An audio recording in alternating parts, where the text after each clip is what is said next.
Alright, let's resume the meeting. Well, just now, members raised their hands more or less at the same time, and the clerk just now did talk to members, and we're going to read out the order in a minute. But I'd like to, first of all, say this to members. According to the handbook for chairman of panels, because the paper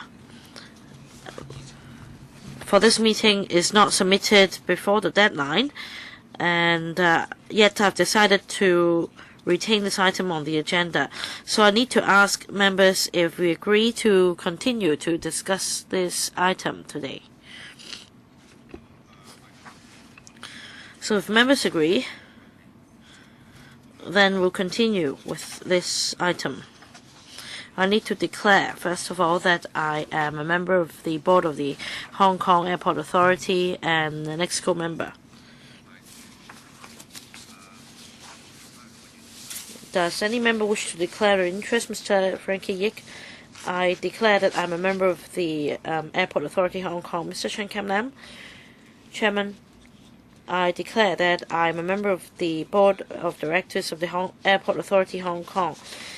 All right, let's invite the administration and representatives of the Airport Authority Hong Kong in. Well, we have quite a large team today. I won't read out the names.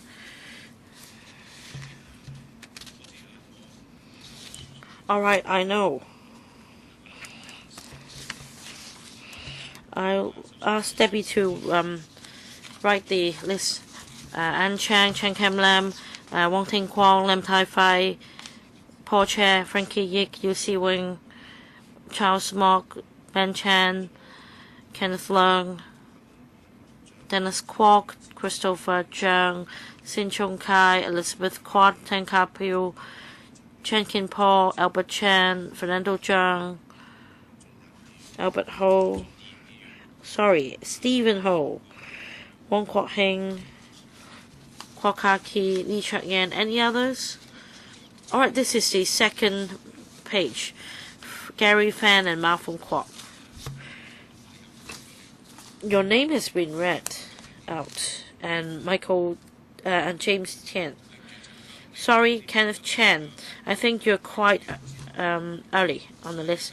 You are behind Mr. Albert Chan. I think more or less the 12th or the 13th place.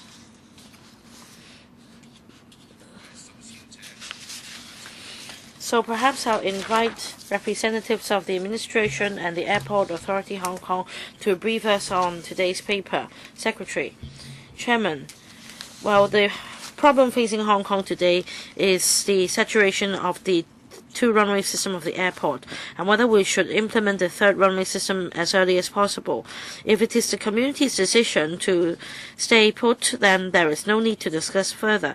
But if we are to build a third runway, we should consider how we can implement that. The Hong Kong International Airport is the busiest cargo airport and the third largest international passenger airport in the world. At present, on average, we have about 1,100 air traffic movements per day, ATMs, with about 180 destinations worldwide. In the past decade, the ATM's volume has increased by almost 65%, and it is expected that the two-runway system will saturate in 2016 or 17. That is to have 68 ATMs per hour under the two-runway system. For other international airports in the region, in particular in Singapore, Seoul, and Shanghai, and Guangzhou and Shenzhen in the Pearl River Delta region, they are very actively taking on expansion projects to develop into a third runway system. Hong Kong is an international metropolis and a major global financial center, and it is key that we're also an international aviation hub. In face of the competition, if we give up our position as the aviation hub, if we don't want to give up this position, if we don't want to our competitiveness to be undermined, we must build the third runway as soon as possible. The third runway system, 3RS, doesn't only mean the construction of a third runway. It also includes expansion of the existing T2 passenger terminal building and the new TRC third runway concourse, and also an overall plan to upgrade and improve the capacity and facilities of the Hong Kong International Airport.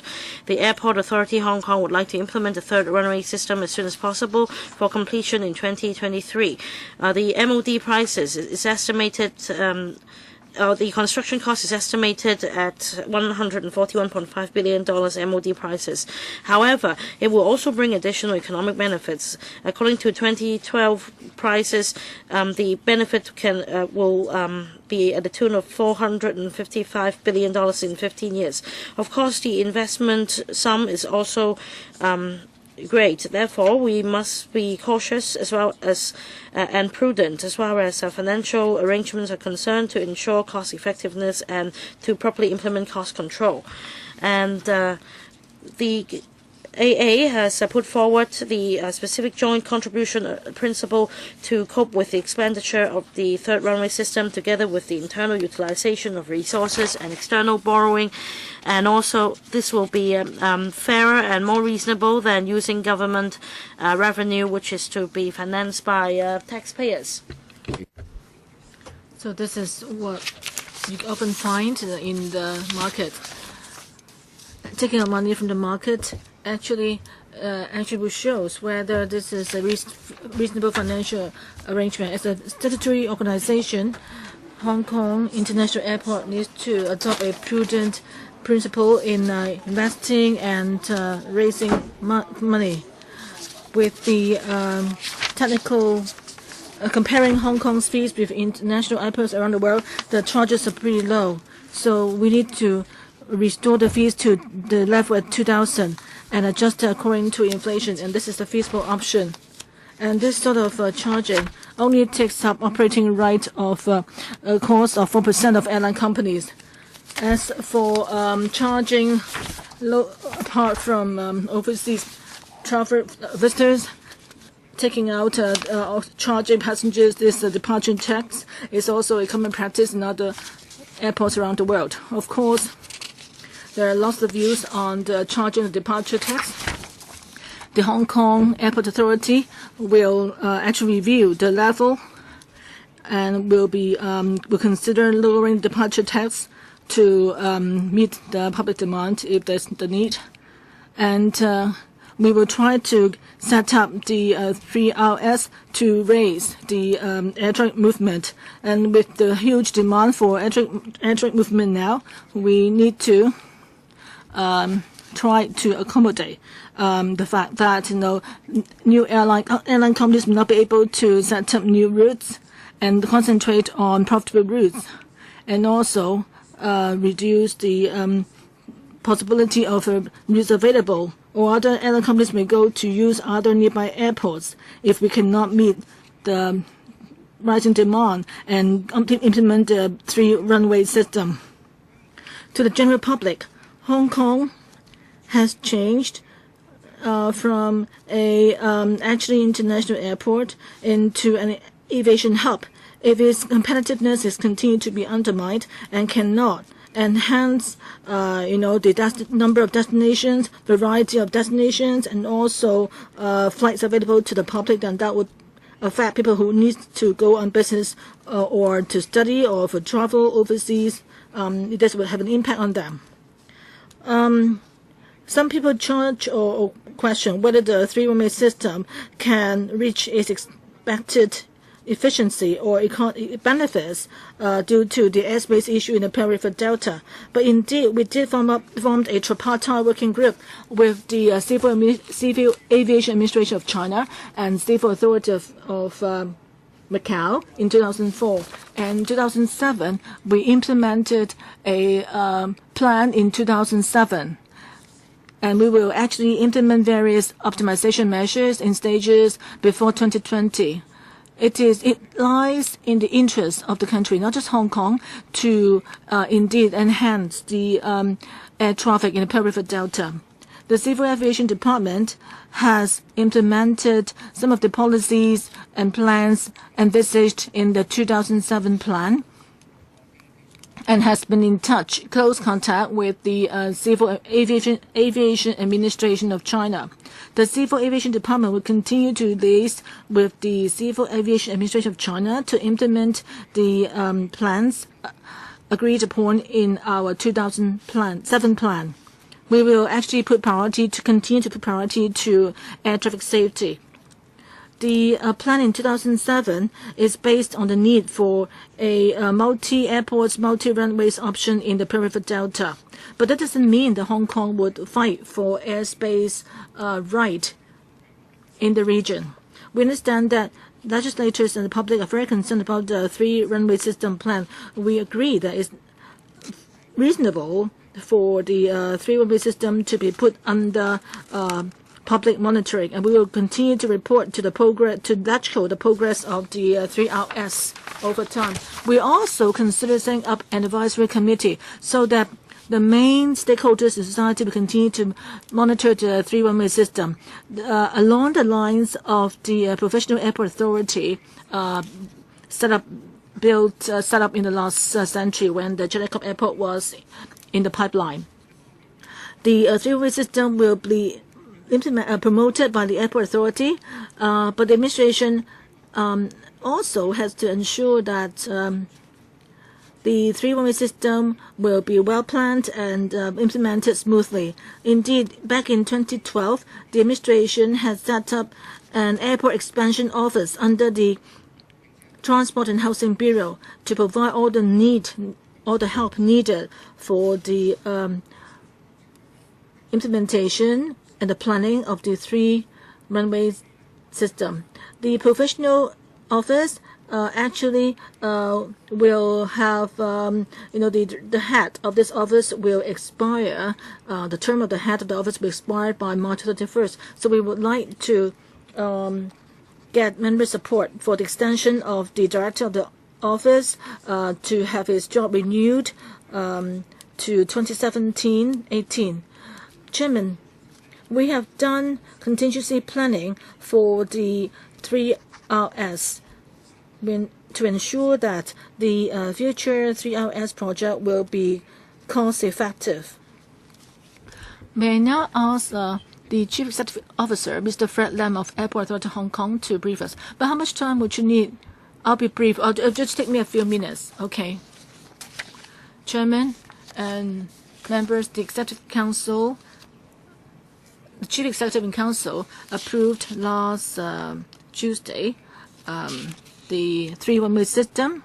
But now I'm going to use a few minutes to introduce to you the financial and engineering arrangement for the 3RS. Hong Kong's international airport is an important asset of Hong Kong. With the 3RS, it will help consolidate Hong Kong's status as an international aviation hub and will also help promote Hong Kong's economic development. Our data show that the 3RS, once it's done, can bring Hong Kong an additional economic benefit of $455 billion. And the 3RS can also provide more than 100,000 jobs. Indeed, Hong Kong's Jellicoe Airport now has reached the point of saturation. We have air traffic movement of 390,000 last year, and this actually is way beyond what we had anticipated. The air traffic movement has reached the peak capacity, 90% of our two-runway system, and by 2017, we will reach the maximum capacity by then. So the 3RS will not be ready till 2023. So therefore, we feel that there is an urgency for the project. Now I'm going to take you through the engineering plan. You can see on this slide the layout plan for the three-runway system. It will be located in a reclaimed land of 650 hectares. And this engineering works will include 880-meter long runway. And this design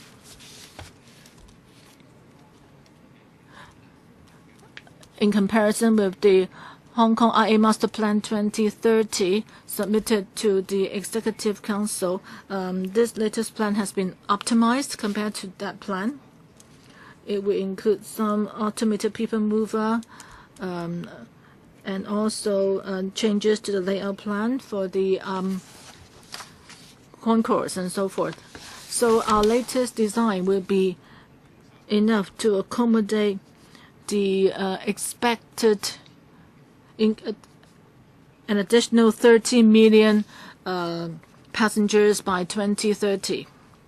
If necessary, we can further enhance the facilities there to cope with an additional 20 million passengers.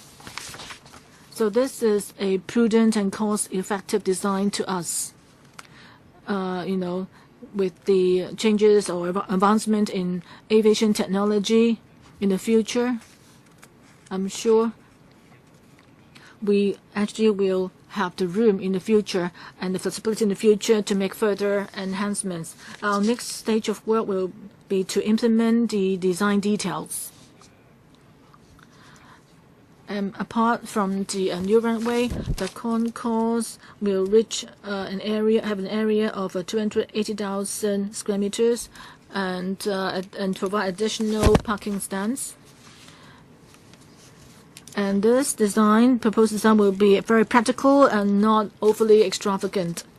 And as for the operation and the implementation of the future facilities, we will try to bring in a lot of environmental friendly features. We hope that this 3RS would make our airport one of the most environmental friendly airports in the world. We also will build a 260-meter automated people mover system. From Terminal 2 to the new concourse terminal in the runway, it will take only 5 minutes. The maximum capacity for passenger will be 10,800. So we can ensure that we will be able to keep to our present policy of maximum of 5 minutes of waiting time or transfer time. So this is the arrangement for the cargo handling.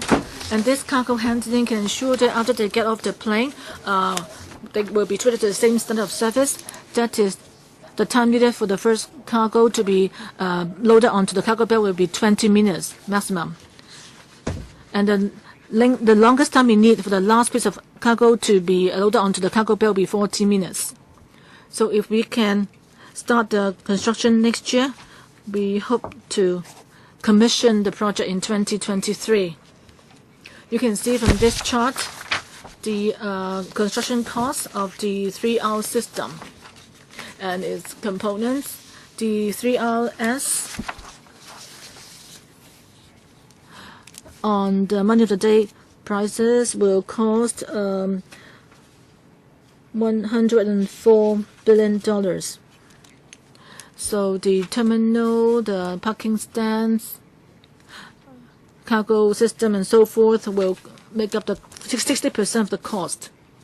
So it will be like building a new airport. It's not low. The cost is not low. But the reason for the high cost is because we are doing the construction at an airport already in operation. So there are also some constraints.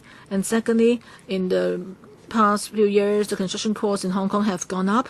And thirdly, environmental friendly costs actually go up to more than $200 million. So you can see that environmental friendly construction projects are necessary because we need to ensure that the airport and the future facilities will be environmental friendly. As for financial arrangements, the Hong Kong Airport Authority's plan submitted to the government is that it will be based on the principle of pay-as-full and users pay and also shared costs. So it will include from taking out bank loans, issuing bonds, and another source of income will be to turn all the revenue surplus of the airport authority into the funding for construction. And also, thirdly, the airport users, including passengers and airlines companies, will be charged fees. Now, this pie chart shows the distribution of the three ways of financing, and each accounts for about 1/3. And the airport construction cost is the latest additional cost, and there have been concerns from the media and the communities on the airport construction fee, ACF, whether the $180 ACF would be too high. But in other airports are similar levies ranging from several $10 to $200, and we understand the public's concern over ACF, and we'll see whether there is any room for lowering the ACF, and we may also consider a two-tier levy scheme for short-haul and long-haul passengers. We hope to complete the review in 2 months' time, and we'll announce the results to the public in due course. The public is also concerned about cost overruns, and this proposal has been studied by independent consultant and M&A consultant. But due to unforeseeable circumstances, should there be any cost overrun, the airport authority will bear the cost. And we understand the importance of this project to Hong Kong, and we are happy to be subject to electrical monitoring. I understand the public is also very concerned about the 3RS project. So apart from uploading the relevant information on AAHK's website through media, we also disseminate messages to the public. And last Friday, we also kickstarted a 3RS Facebook page to provide a platform for discussion by the community. And we also would like to respond to some queries on Facebook and put forward clarification so that the public would understand better the 3RS project and to have a rational discussion on it. So, Chairman, this is my introduction on the three runway system project and the financing arrangement. Thank you, Fred. I'd like to advise members that we are discussing on design and financing arrangement of the project. As for environmental issues, we can follow up on them at the panel on environmental affairs. So we have 30 members having raised their hands for questions, so I can only allow a speaking time limit of 3 minutes. If you want 4 minutes time limit, we'll have to extend the meeting to 1. And if you want 4 minutes, I'll have to ask the government whether they can stay behind for 30 minutes. Well, I raised a hand quite late, so may I say 3 minutes. So if you set it at 3 minutes, more or less it will be extended to 4 minutes each. If we can't finish this item, we can have another meeting. All right, let's stick to 3 minutes. I will uphold the rule very strictly. I hope for the questions asked by members, the airport authority and the government can properly answer them with sufficient time, and I will remind you when half of your speaking time limit has been used. I won't read out all the names once again. There are 30 of them. First, Dr. N. Chang. Thank you, Chairman. The government has proposed a 3-runway system project, and this is a good thing for the future development of Hong Kong. But now we hear a lot of problems on environmental issues. The government may be subject to JR.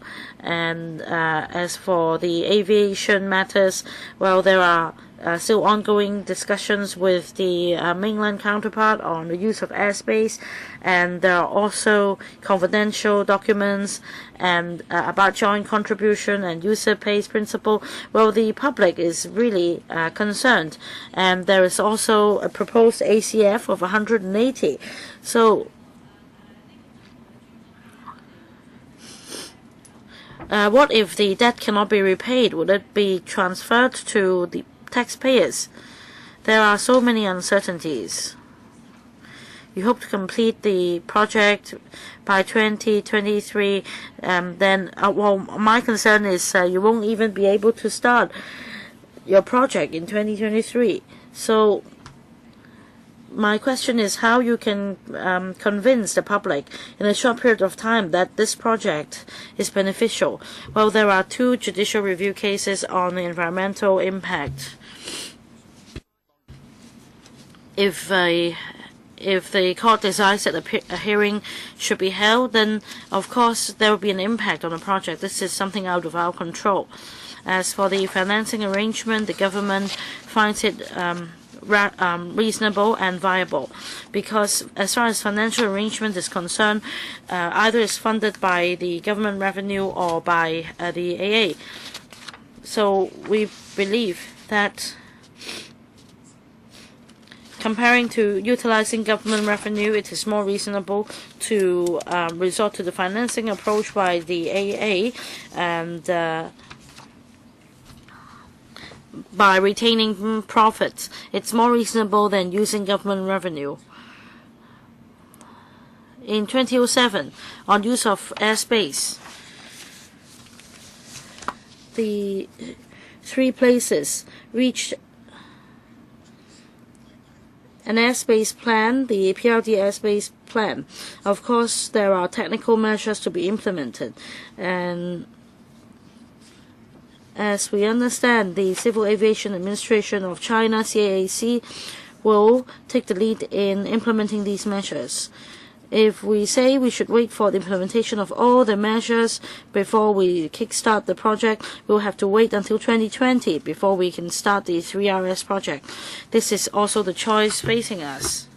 Mr. Chen Kam-lam. Chairman, recently in the community, we have been in touch with a lot of people who have concerns over this issue. I think we have this consensus, that is, we need the 3rd runway. Of course, different parties have different concerns. Some queried whether we should wait for saturation of the 2RS before we kickstart this project. Some asked about the high construction costs and whether we should wait till construction costs are lower. Some also queried environmental issues and the measures and asked whether we should rethink the options. So there are different voices in the community. There are also questions on the problem regarding airspace. There are grave concerns over this matter. However, for those raising these queries, they might not have been able to obtain adequate and correct information. So, for the airport authority, apart from starting a Facebook page and uploading information and pictures online, you should also do some lobbying in the community. You've used up half of your time. All right, I know, Chairman. Apart from concerned groups, it is important that the general public also understands the 3-1-Ray system project. So my question is whether the AA in the coming months will enhance publicity in the community. Secretary, definitely the government and the AA will enhance communication with the community. In my speaking notes, I already said that we propose to set up an advisory committee to let the public participate in terms of the design and construction of the airport in future. And yet, around the world, for international airport expansion projects, very often there will be public concerns. And we understand that there are different voices in the community, and it is the government's responsibility to explain the difficulties and to clarify any matters.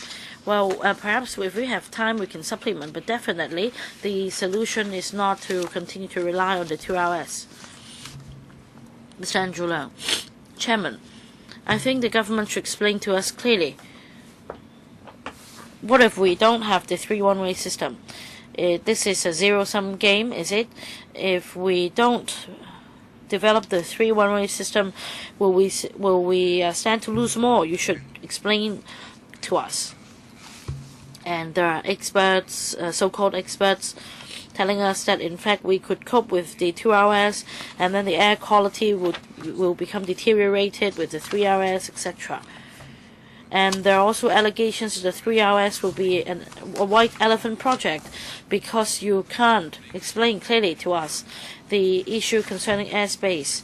So can you give us a simple answer whether you can resolve the issue concerning airspace and whether you could fully utilize the 3RS and what will be the ATMs anticipated? Secretary, well, our capacity constraints at present is due to the 2RS. According to the experts' analysis, the maximum capacity of the 2RS is 68 ATMs per hour. So there will be no breakthrough if we don't increase capacity. In terms of our airspace, conceptually, you can say that we have not fully utilized the airspace. So if we have the 3RS, we can better utilize the airspace. Now, what about the target of 102 ATMs per hour proposed by the AA? Again, we have to refer to the PRD airspace plan set out in 2007. That's the target in that plan. Because regarding the 5 civil aviation airports in the PRD region, the plan plays an important role, not only for Hong Kong but for all the 5 airports. So I am confident that in the end we can come up with some technical arrangements to meet the target in the 2007 plan. Now, so what will we stand to lose if we don't have the 3RS system? Let's say, will we be overtaken by the Shenzhen and Zhuhai airport, and will flights go elsewhere? Well, our estimation is that if we do not enhance our capacity, we don't have the room to increase the number of routes and destinations. And judging from the trend in the past decade, well, simply put, we can't take up more businesses. And as a member of the public, gradually one may find it more inconvenient to use our airport as an international aviation hub. Mr. Wong Ting Kwong. Now, today, this morning in the radio program, a staff member of the airport phoned in. He claimed himself to be one, and he said that as far as the taxi stands for aircrafts in the airport are concerned, they are far from sufficient, and this is the major reason for the inability to increase ATMs. And he put the blame on many aircraft taxied in the apron area. And he says that the design is different from the 2030 plan. From a double Y shape is changed into a single Y shape, so that there are only 57 berths in the apron area. I'd like to know the reason of this design. Now, under the 2RS, we have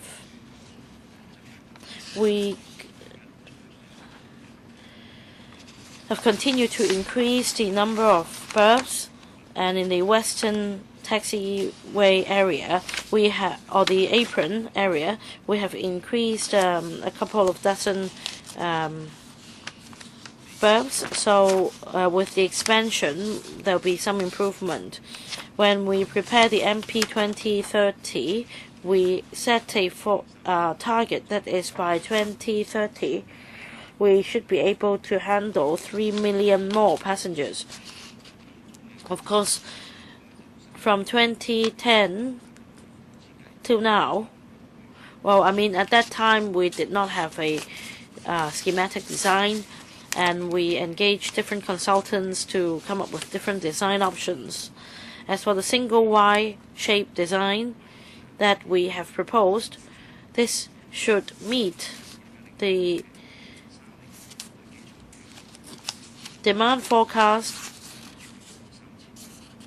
put forward in MP 2030, that is to handle an additional 3 million passengers per year. So we're more or less the same as the target that we put forward before, that is to handle 30 million passengers more per year. Well, Chairman, I'd like to follow up on this. The maximum capacity for the present 2 hours is 68 ATMs per hour. What about the maximum runway capacity for other 2 hours in other airports in the world? Can you give us some figures, because I'm concerned about safety if we were to squeeze more capacity for 1 or 2 ATMs more? Well, Fred, if you have more information, please tell us after the meeting. But I have another question, and I think it is important. If we have more bulbs, can we increase the number of ATMs per hour? It can't, because you're talking about how much a roadway can accommodate, taking into account the safe separation between aircraft. In different airports in the world, in 2 runway system, the capacity allowed there is also subject to the terrains at the airport and so forth, all other natural constraints. Lam Tai Fai, to have the 3 hours, well, there is a need for it, and we should have no further delay. I totally support it. Even though I have confidence in the leadership of Mr. Fred Lam, but in the current political climate in Hong Kong, to ensure that 3 hours does not have cost overrun and be completed on time is not something easy to achieve. I'm sure Mr. Fred Lam has a heavy responsibility now on his shoulder.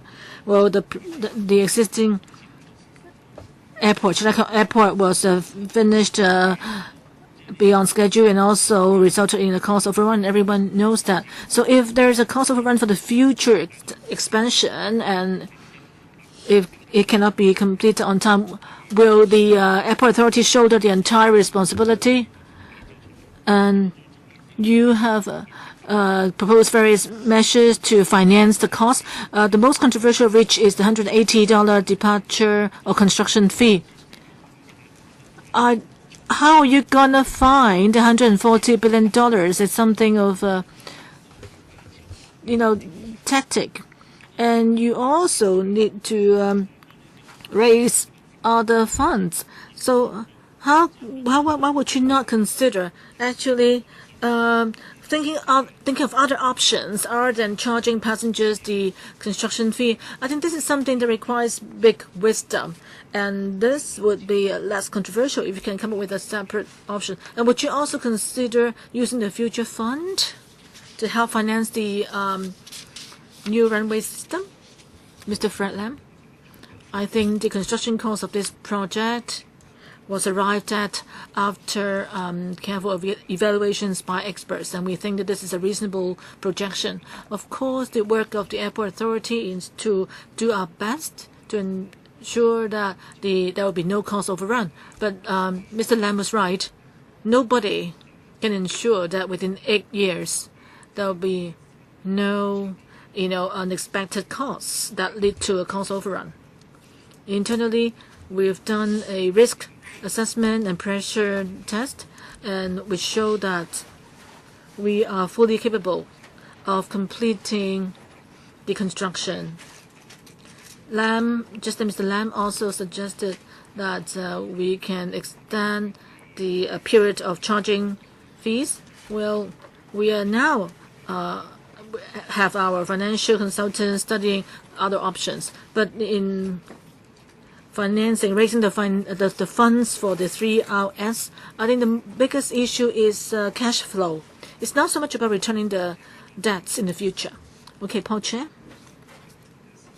Well, I'd just like to find out about our calculation methods now. Have you considered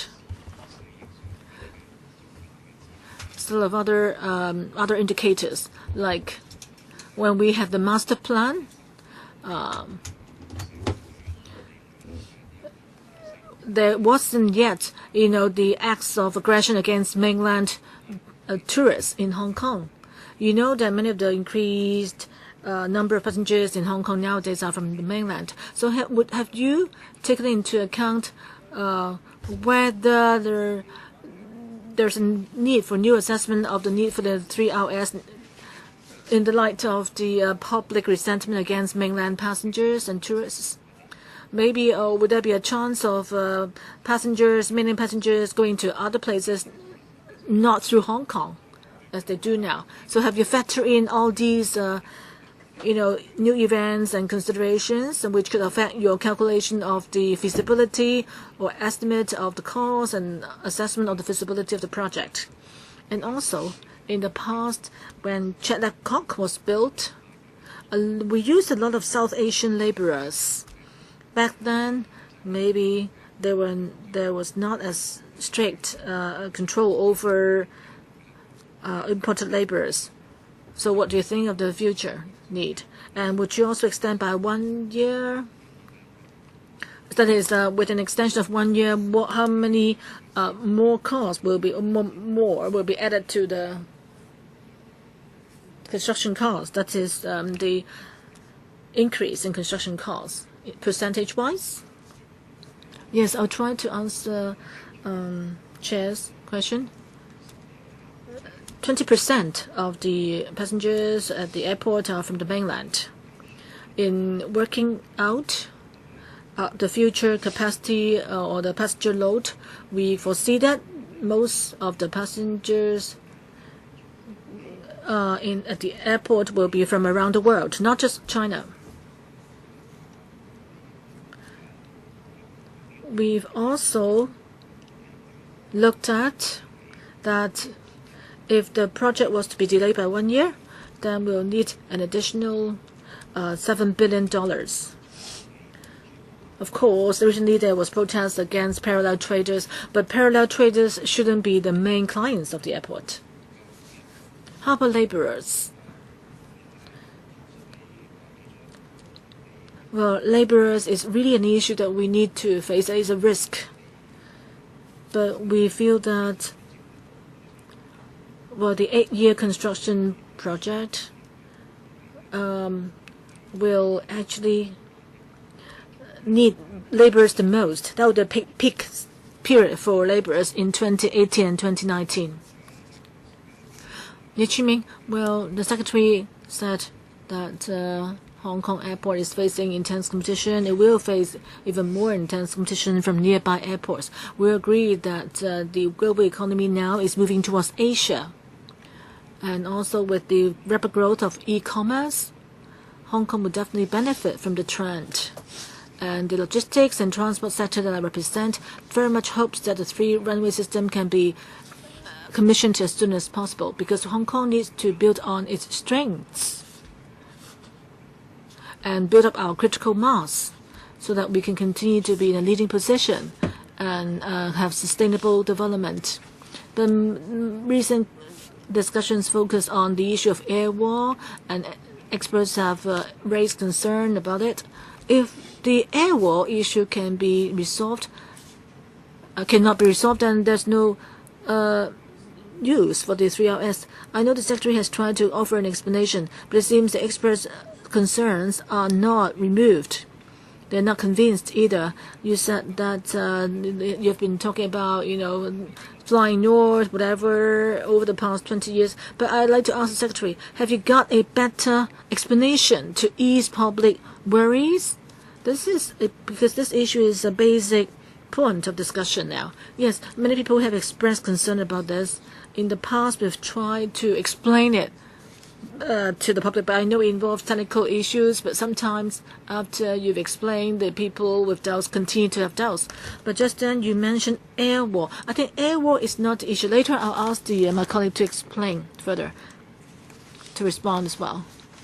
The Director of Civil Aviation, please. Norman? Yes. I think for air war, let me correct a misunderstanding.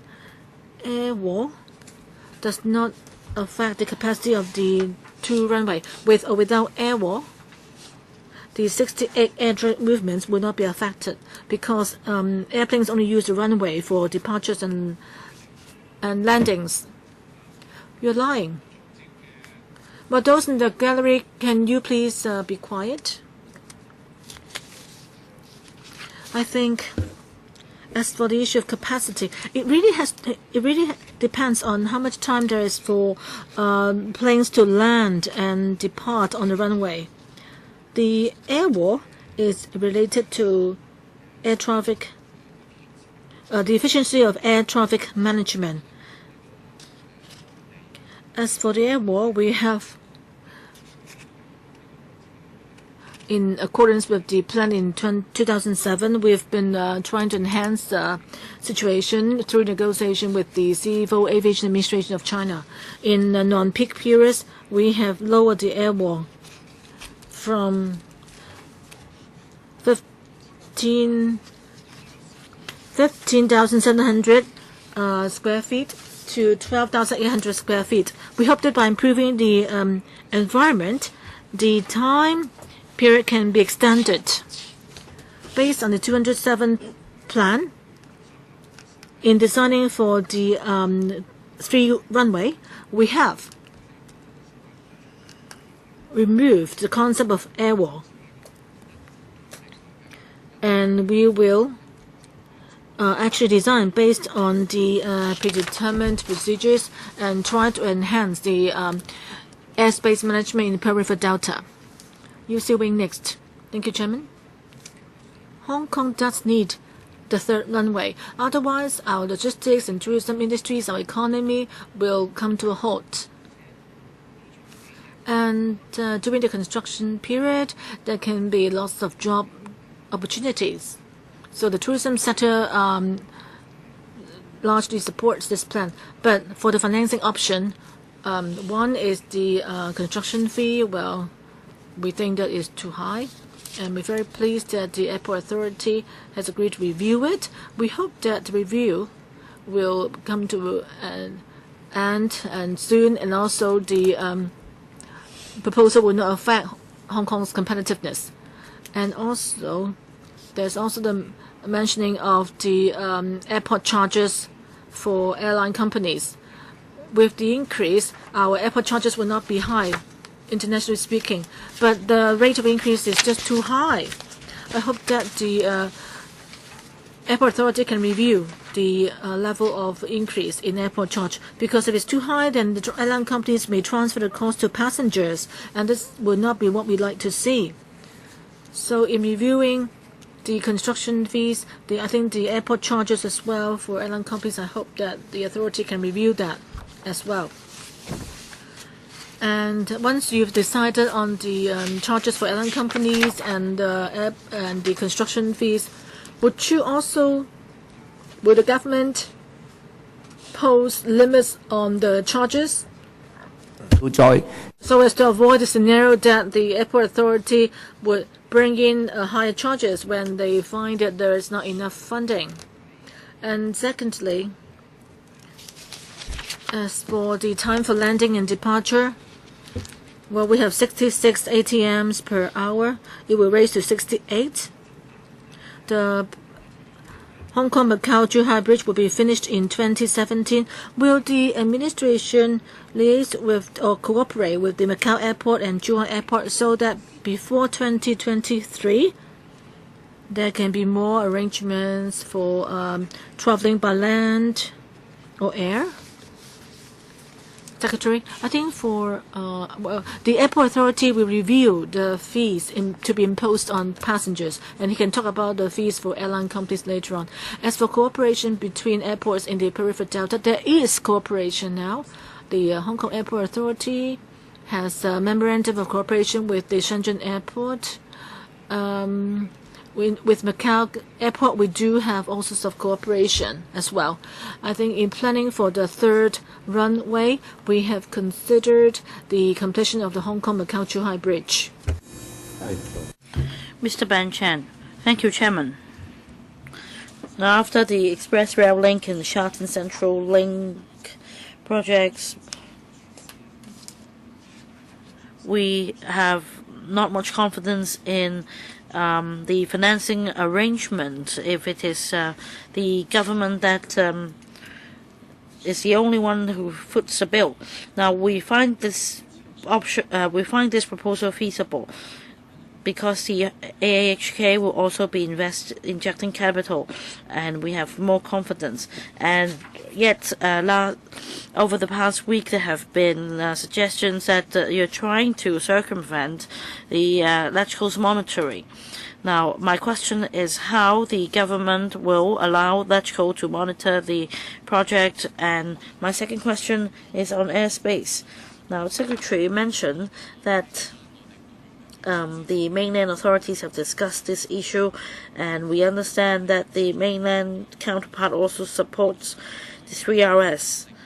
But there are still concerns from the public. Can the government discuss with the mainland counterparts and to give a joint statement that they also support the 3RS, and then they would facilitate the use of airspace and the breaking of air wall?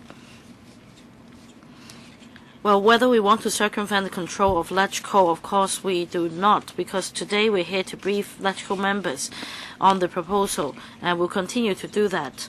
Now, the financing arrangement is that the AAHK will be responsible for the financial arrangement by way of using its internal resources, external borrowing, etc.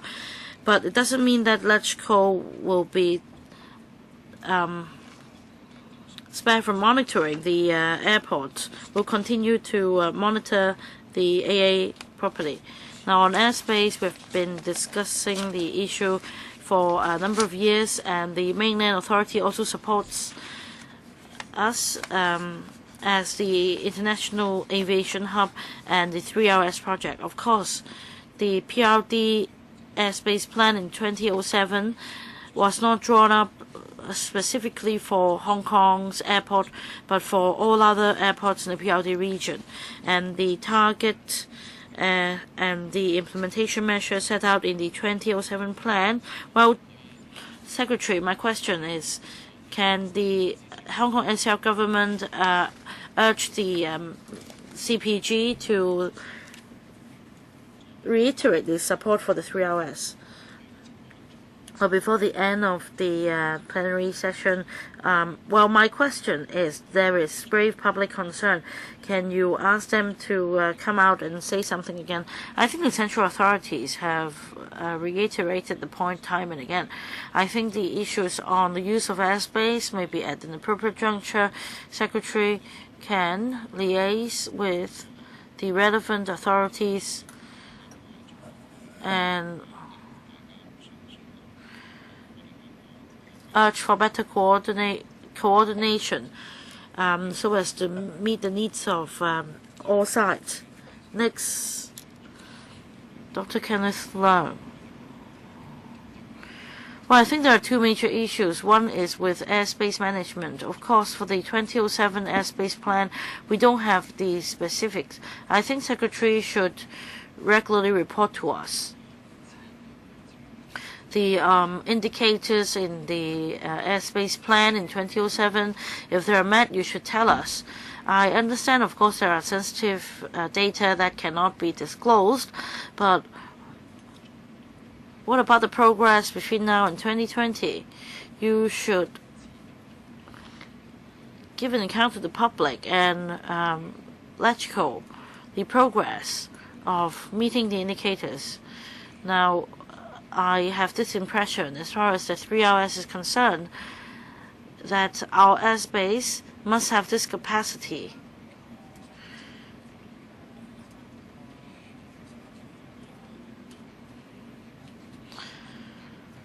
On the use of the 3-runway system. And recently I understand there have been APIs on the 3RS, but I think you've missed up a point.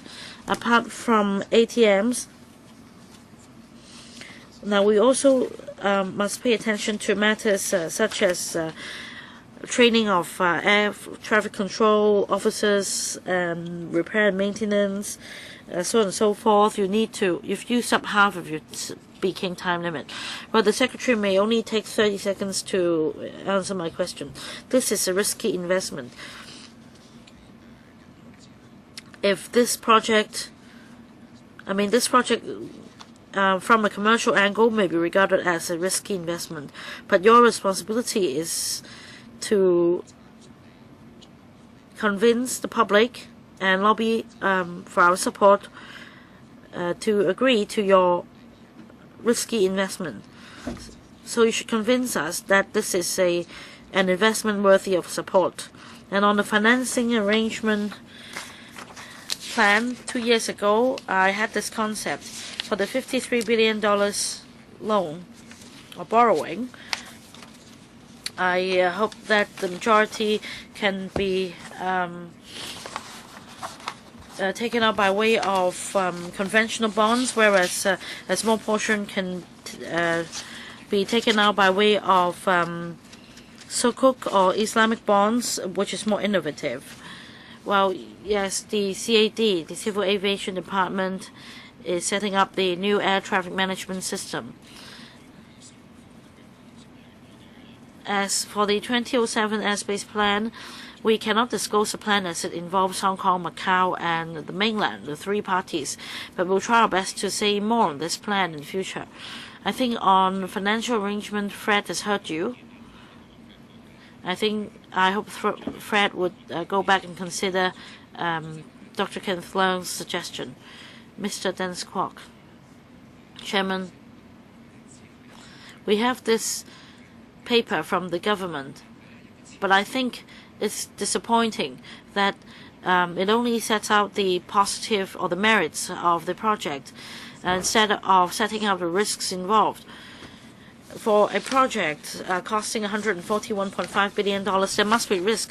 However, not much has been said on that. For example, in paragraph 3 of the paper, it is said that the financial experts of the government has looked into the financial arrangements and find no problem.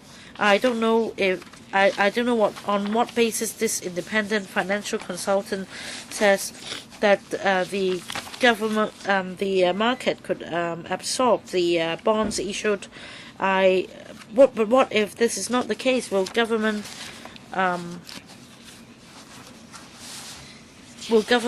foot the bill? And what about the risks? How would the bonds be affected? And what is the plan B? What if the debts cannot cover the cost? Or is it the case that in the end the public will need to bear the cost? Or what will be done to continue to raise funds by way of issuing bonds? I think we should set up a subcommittee under this panel or by way of other means to follow up on this issue. I hope the government would also positively respond to us, that they would continue to answer our questions at the subcommittee. Secretary. Now, whatever committee is set up by the LegCo, the government has this constitutional duty to respond to the questions. Now, on the financial arrangements, we do set out the risks involved. Well, let me talk about the risks. The independent consultant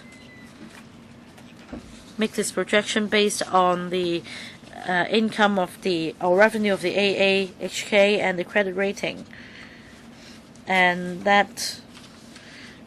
to estimate the room for raising funds by external borrowing. It has to do with the AA's revenue. So if we're to lower the ACF of $180 in the future, it may, overall speaking, affect our ability to take out loans. So we need to discuss with the consultant again that if we are to lower the charge from 180, what our future credit rating will be, and in the coming 2 months we'll report to members any progress. Mr. Christopher Zhang. Thank you, Chairman. Now there are expansion projects for airports in the PRD region, and the maximum capacity of our airport under the existing 2RS will be reached soon, and it is undoubtedly wise to develop the 3RS to maintain our competitiveness. However, this project is unprecedentedly costly.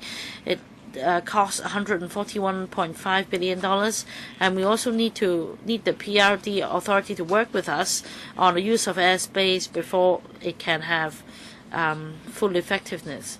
And there are concerns from the public whether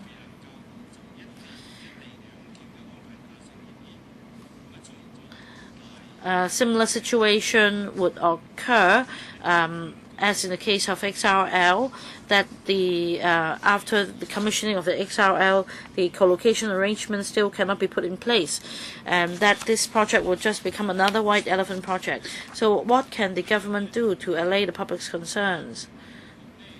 Now today, I've read the newspaper, and the CAAC will support the project. Is it true? Secretary, I won't comment on any speculation in the Shenzhen airport. Now about the 2007 airspace plan, it doesn't just address the issues in Hong Kong. It addresses the whole PRD region in relation to utilization of airspace, so that all airports in the PRD region, in Guangzhou, Shenzhen, Zhuhai, etc., could benefit. This is a win-win proposal. We also agree that it's feasible. And at the technical level, there are measures to be implemented so as to meet the target in the plan. The plan was not hastily reached. In 2004, the tripartite working group was set up, and it took 3 years before the plan was drawn up. Now, Mr. Christopher Zhang mentioned the XRL. I understand the concerns over the co-location arrangement. In fact, we are still discussing actively with the mainland counterparts, and we will come up with some proposals. I have another question for Secretary. To allay the public's concerns and the pan-democrats' concerns over the 3RS project, will the Secretary consider listing the airport so that the market will bear all the risks involved, and the shareholders may share the risk? Well, your time is up. I think your question is very simple. Will you consider listing the airport or listing the airport authority? No, Chairman. The government has no intention to publicly list the AHK. Mr. Sin Chung, I have 2 questions. I understand Secretary mentioned that the 2007 plan is a confidential agreement. can we do this? Can you invite the CAAC and the CAAM, the Civil Aviation Authority of Macau, to issue a joint statement to allay the concerns whether after commissioning of the 3RS there could be 102 ATMs per hour. Another question, the airspace to the north of the airport is actually a duplication of the Shenzhen airspace, and if the Shenzhen airport doesn't open up its airspace, it will affect the ATMs in Shenzhen. So the question is, what is the actual ATM in future for our airport? Can this issue be resolved, Secretary? The 2007 plan is an agreement and it's an official proposal adopted by all three parties to address the issues of the three parties. The central authorities on different occasions reiterated the 2007 plan. I can't rule out the possibility of any further discussion on this plan in the future. And in fact, I will continue to have tripartite meetings to discuss technical matters, and I will defer to the Director General of Civil Aviation to take the second question. Thank you for your question. In 2007, when we drew up the plan, we issued a joint statement announcing the plan. After commissioning of the plan, when we had some special developments, there would be announcement either by any party or by all three parties. For example, we've implemented improvement measures by increasing routes. As for longer term measures on the management of airspace, the procedural matters, and on how to improve the plan, we are taking these on. And before that, we have a fast time simulator or a fast time simulation to undergo all the simulation flight procedures at the airport under the 3RS. So I'm asking about Shenzhen. Well, it includes the Shenzhen airport. We actually are confident that we can reach the maximum benefits of the 3RS.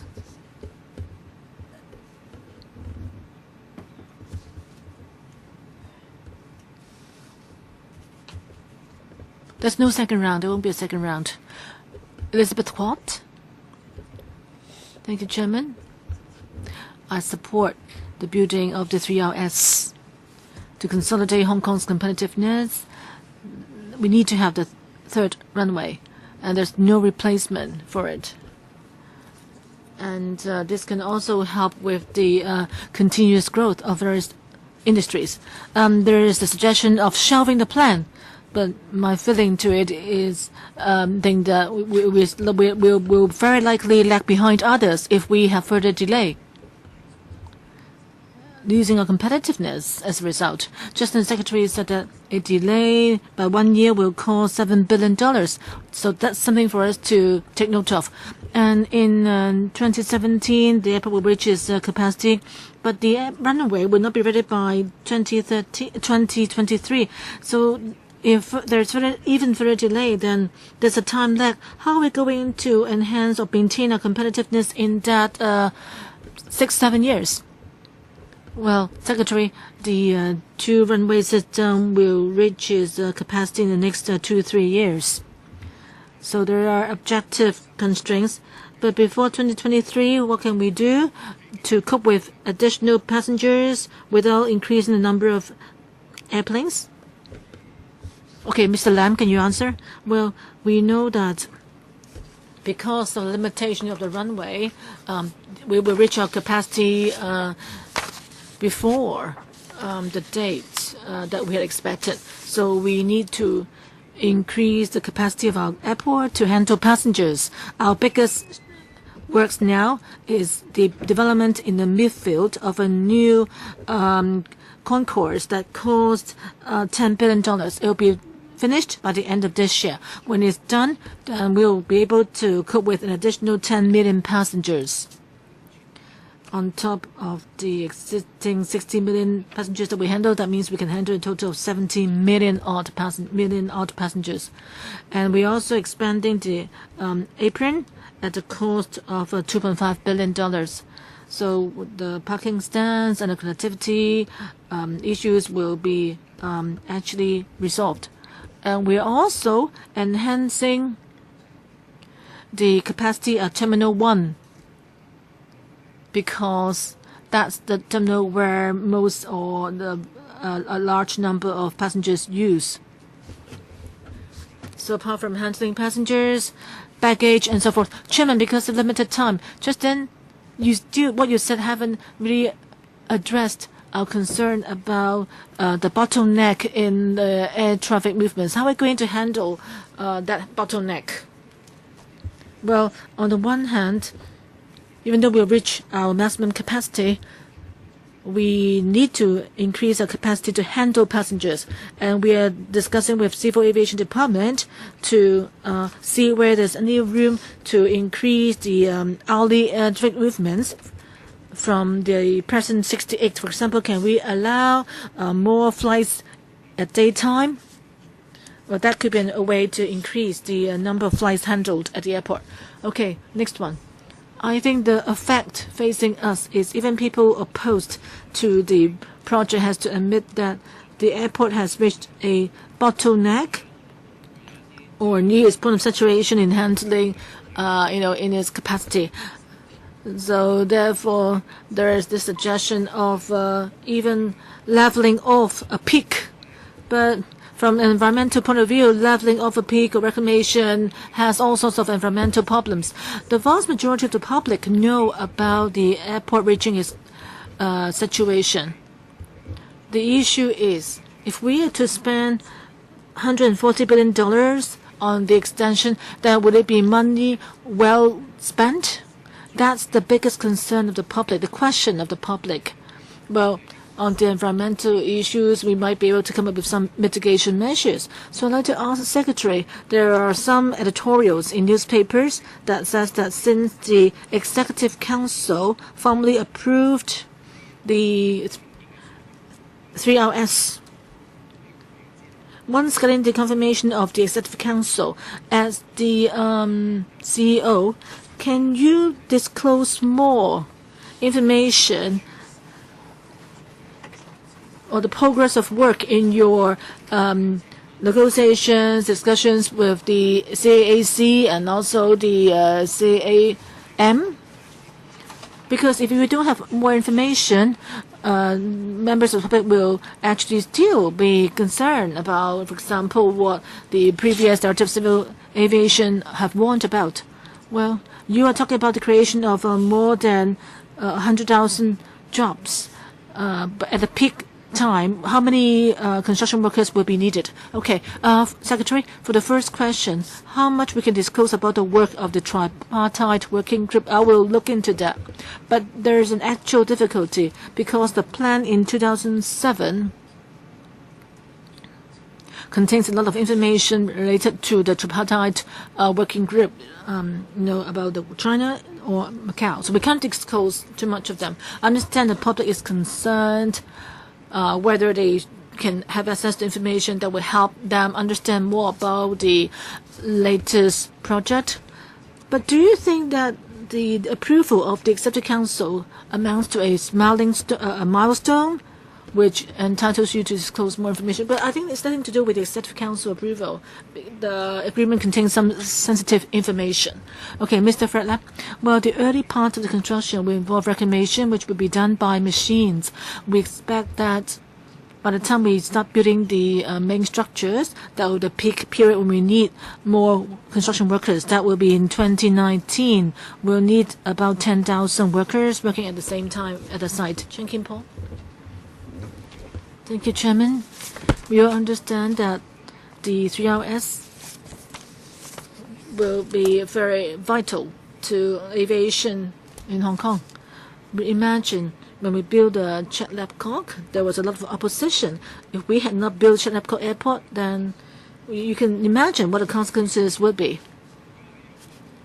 Now, with your financing arrangement for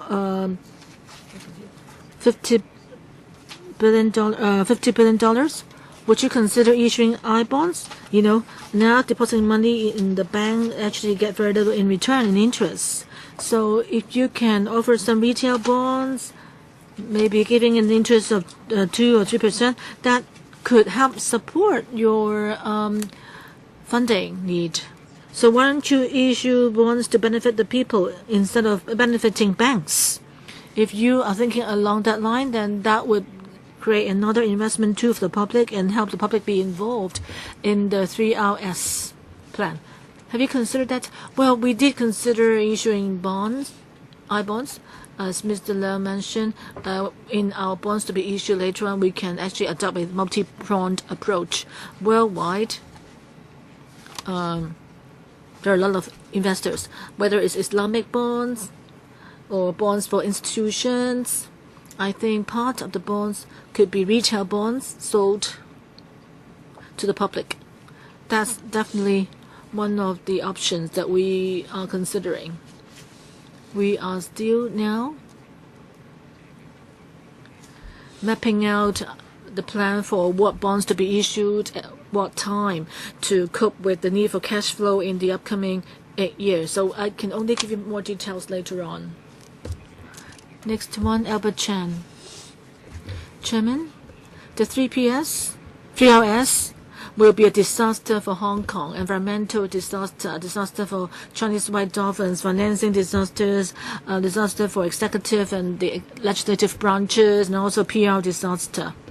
You're creating a new gas chamber in Tung Chung. We've asked a lot about pollution caused by air freight in that area. The Chinese white dolphins will disappear from Hong Kong waters. This the symbol of luck for Hong Kong. Financially, of course, it will be disastrous for Hong Kong. The $140 billion will be used to build a quarter of a runway. Any runway can have a departure and then landing on both ends. But this runway will only allow for landing on the west. So its capacity is only 1/4 of what's normally expected. So the entire design you can see is actually a design that runs contrary to reason. If you look at the choice of Chat-Lap-Kok, maybe you have been the wrong choice. Gordon Wu said that it could have been better to build an airport outside Lama Island. So relocation may be a more ideal solution. Looking at the 1,000 hectares of the airport with a plot ratio, it's a site that's worth $7 trillion, $7 trillion odd. But a direct question is back to financing and expenses. Looking at the airport ordinance and the finance committee papers, any financial expenses need to be governed by relevant regulations. So on what agreement? Based on the agreements on providing funding for the airport authority as authorized by the Legislative Council, we need an explanation on what basis of financing agreement or authorization from the LegCo Finance Committee or the authorization from the Financial Secretary can the airport authority be empowered to carry out this $140 billion project? Well, Secretary, he said that it's not what Mr. Chen said about the capacity of the future runway. Well, I know Mr. Albert Chen has written to the Financial Secretary on the financing plan. I'm sure he will respond to it. But based on the existing Airport Authority ordinance, Airport Authority can engage in a lot of actions related to the development of the airport authority. If the airport authority does not require any guarantee from the government for its financing option, then it is not required to submit a plan to LegCo. But for details, I'm sure the government will come back with answers. Next one. Well, the third runway has been discussed for a few years. My party, of course, supports the construction of the third runway, but personally, I don't want to see it constructed. I don't want to see it done. Why? Because the government has yet to ease our worries about the how the government is going to accommodate the interest of people in the fishery industry. Every time you have a maritime project, it's the fishermen, people in the fishery industry, who will be negatively affected. The most, you will just offer a compensation of $20,000, and then these fishermen will be asked to pack their bags and leave the area. So what does the administration think of this? And also, don't tell me about ocean park or marine park. All the fishermen does not like the idea of marine park, and members have asked about the costs. Many of my friends, when I went down to my constituency, people ask, "Wow, how come it will cost $140 billion? It's a heavy price tag to them. What does that involve? Your publicity is definitely inadequate for the existing 2 runways at Pt2. Why were the runways so cheap before, and yet now you're building an additional runway on the site, and yet it costs so much more?"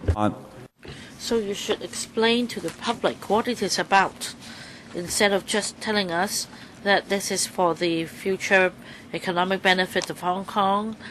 What about the issues with airspace and air wall? Because if you focus on these matters, the general public may not feel how it is relevant to them. They don't understand why I need to pay $10,000 for you to build an airport when I only travel once a year. So this is about your strategy of publicity. And like Mr. Chan Kim-po said, you can do something about the issuance of bonds like I-bond for the construction of the airport. I'll defer to Fred to answer these questions. We will take a pragmatic approach in implementing the requirements in the Environment Permit EP, and I'll defer to Peter Lee to answer the rest of the questions. We understand that the impact on fishermen, and we have this fisheries upgrading fund, and we are beginning to set up the fund, and we are in the course of collecting views from fishermen. We hope that the fund can be set up as soon as possible, and the relevant fishermen bodies will be invited to take part in the management of the fund, and we will also implement measures to enhance the industry, and will continue to be in touch with the industry. We have about 10 members waiting to ask questions, and I'll draw a line here. Next, Mr. Wong Kok Heng. Thank you, Chairman. Now, as far as the bottleneck and the development trend of the airport is concerned, 3RS is a must, and the sooner it is built, the cheaper it is, and vice versa. I have a question for Secretary about the 2007 airspace plan. Back then, there was no filibustering in Legislative Council, but now with filibustering, we really can't estimate time.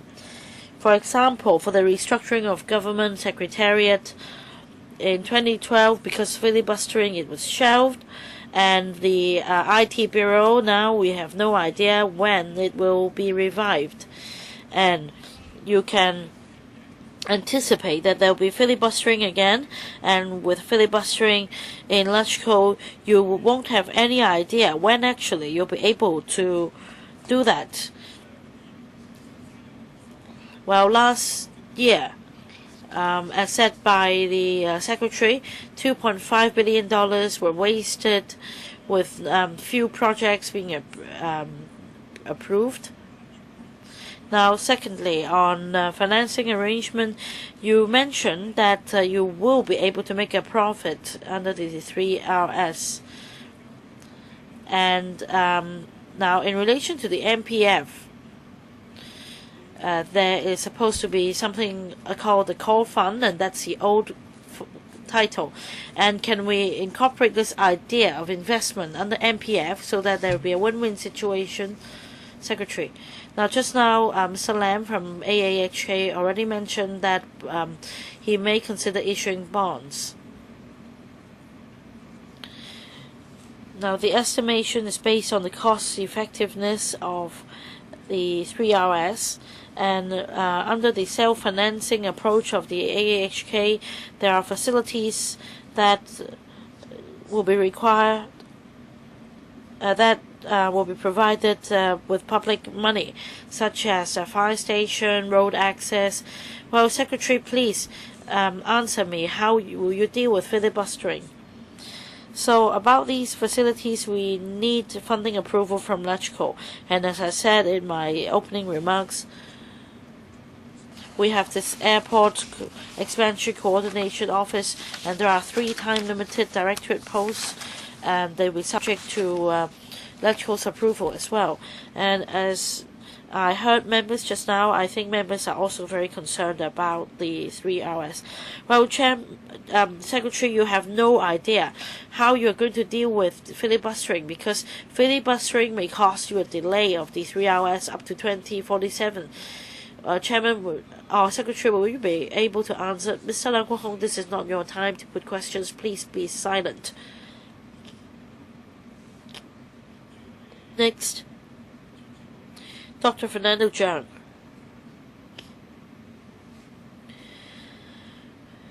Chairman, this is the largest infrastructure project since Hanover.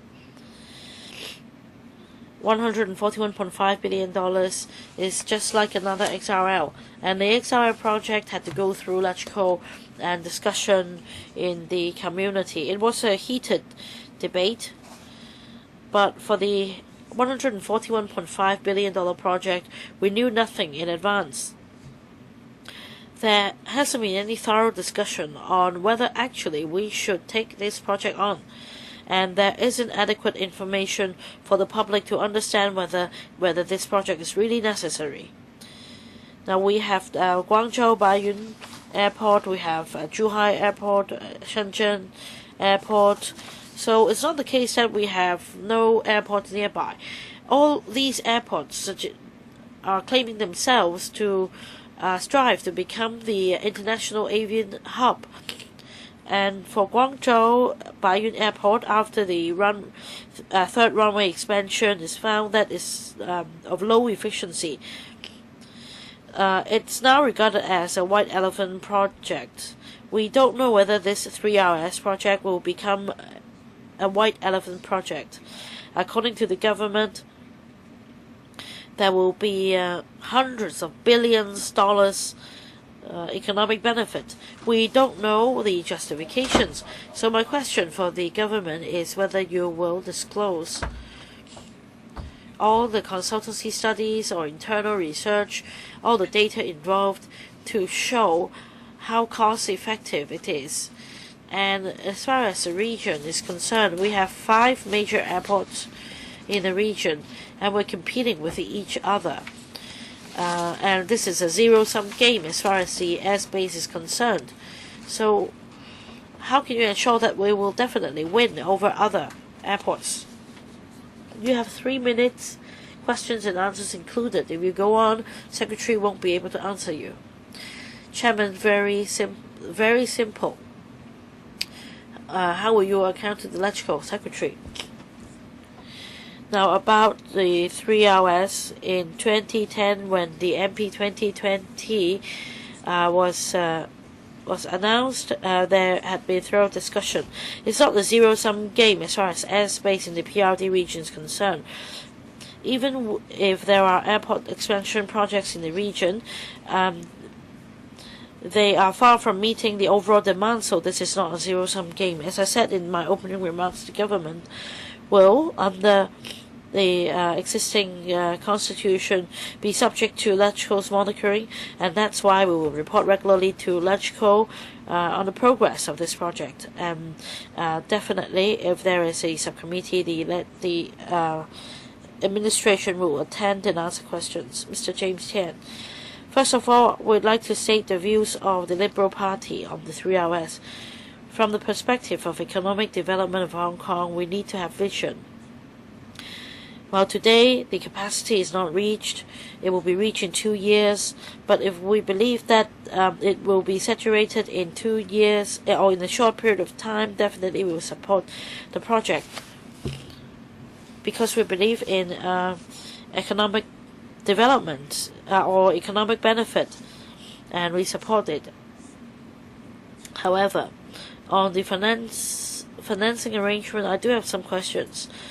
First of all, over the years, the airport authority has been charging the so-called departure levy of $120. In fact, that should be used for future airport construction projects. It's unreasonable to ask passengers to give another $180 as ACF. The governments in other jurisdictions do not have money. That's why they charge this levy. Now, about the basic law, it is said that the LegCo is responsible for scrutinizing the government's budget. Now, on the other hand,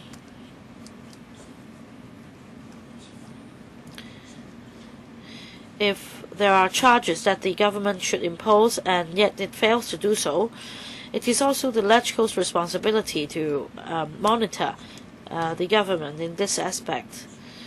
Now, about the retaining of dividend for the coming 10 years for the airport authority, I have only a minute or so left.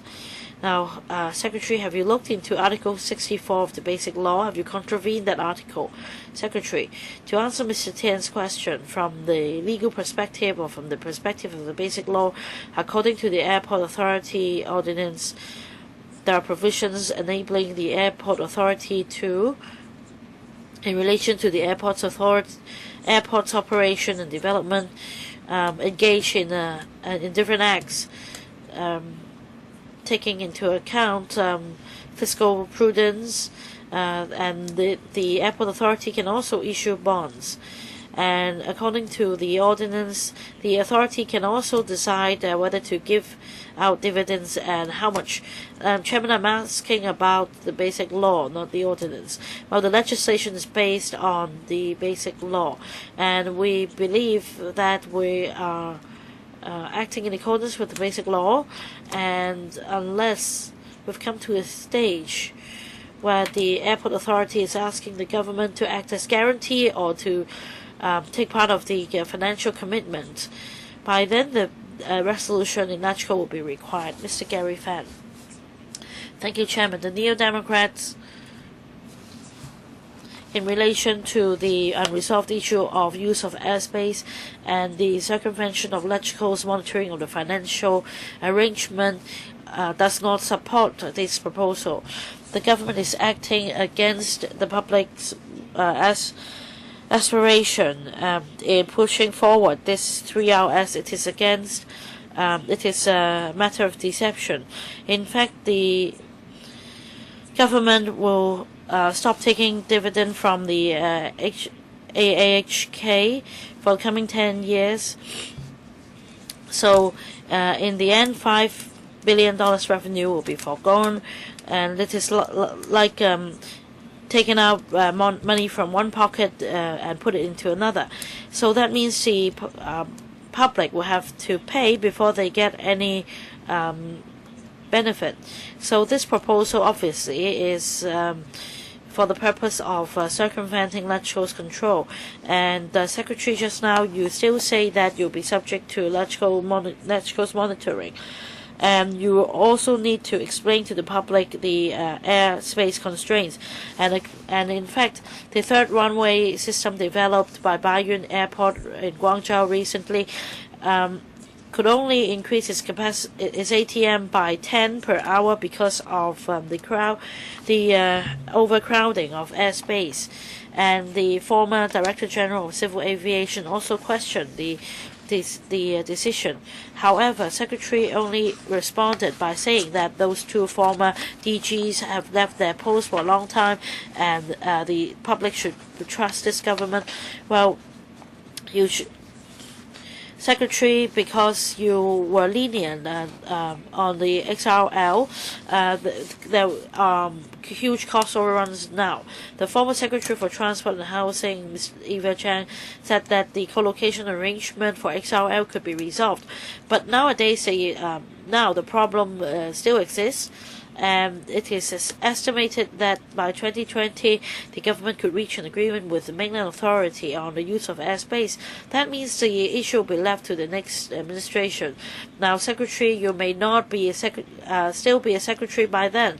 How can you ensure that this will not be another version of the co-location arrangement problem?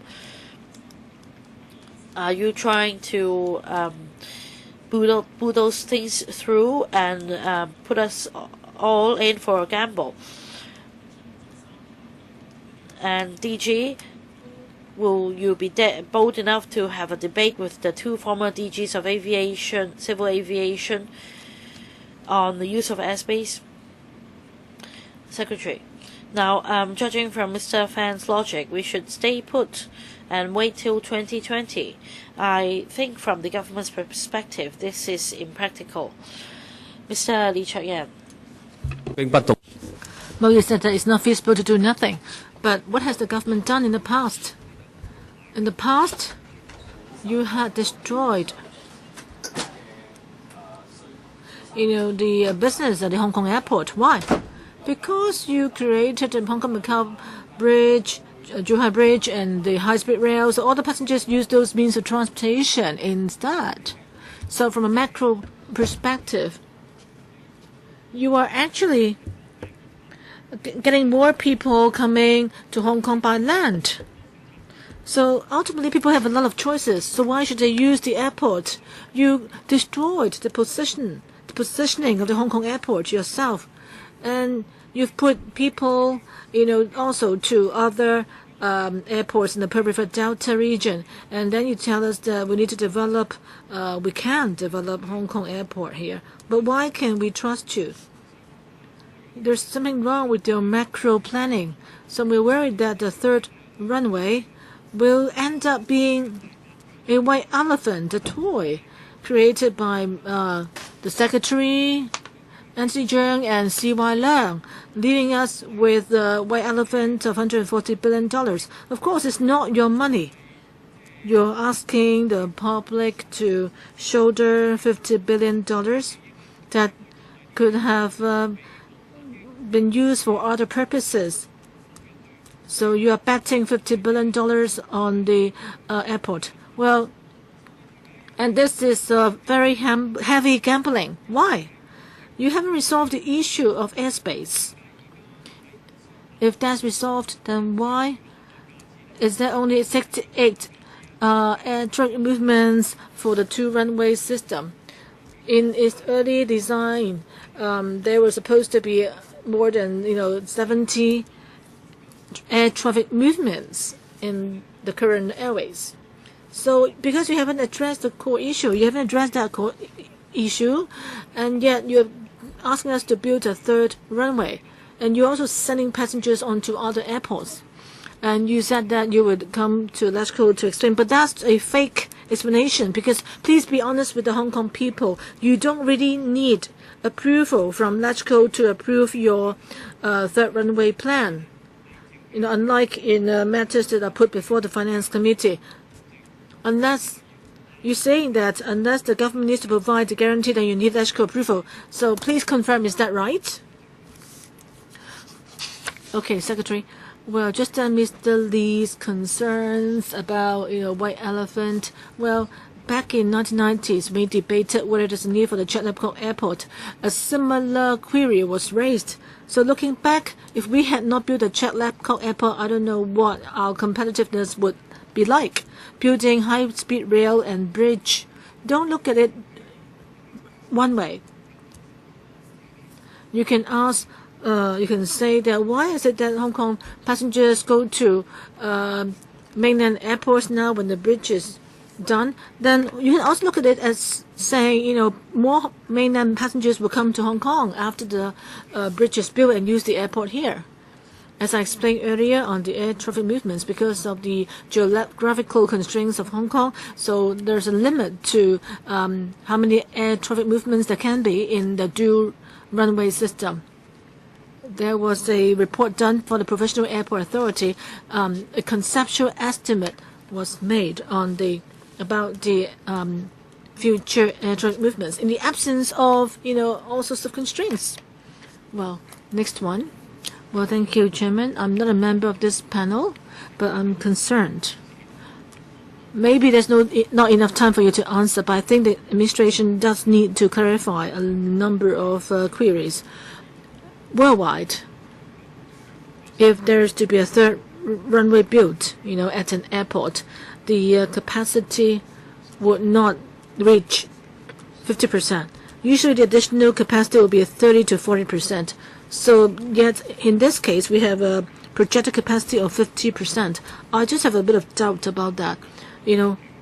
Looking at the airspace situation here and the natural terrains surrounding the airport, I'm worried that we cannot reach the 50% capacity.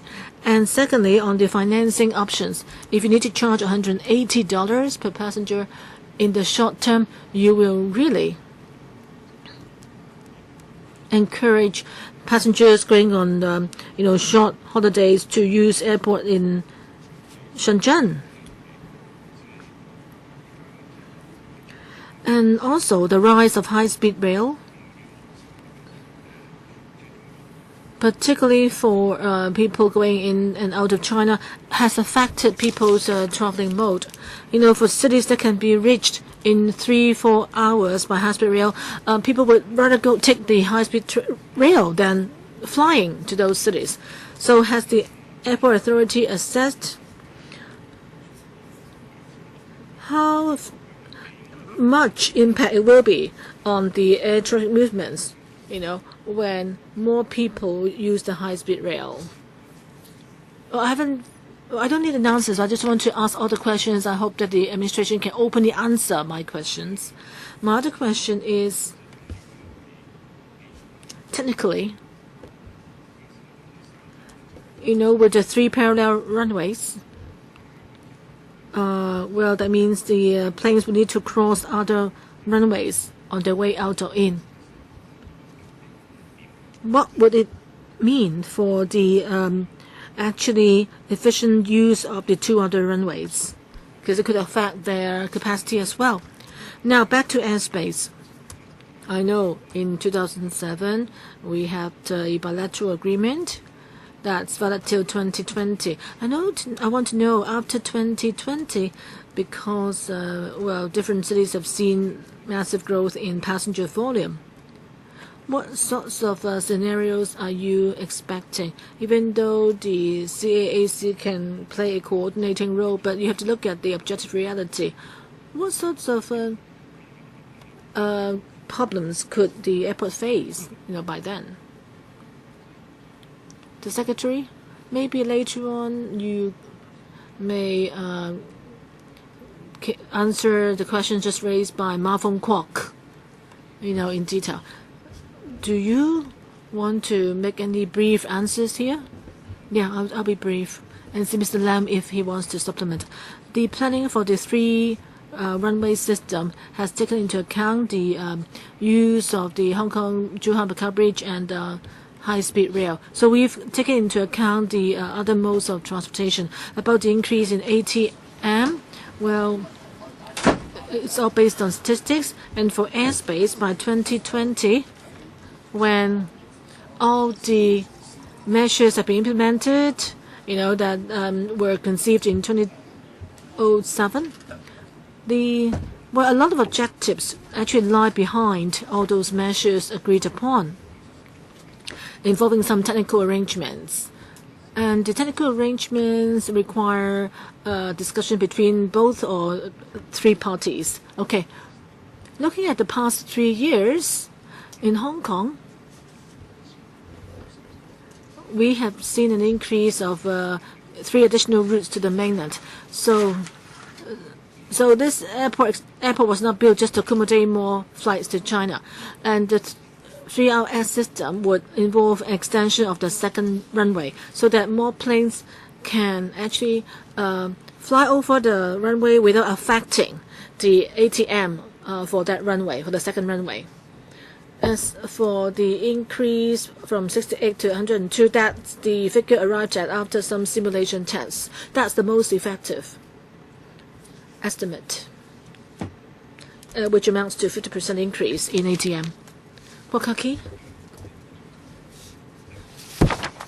Haven't heard from other members and the administration.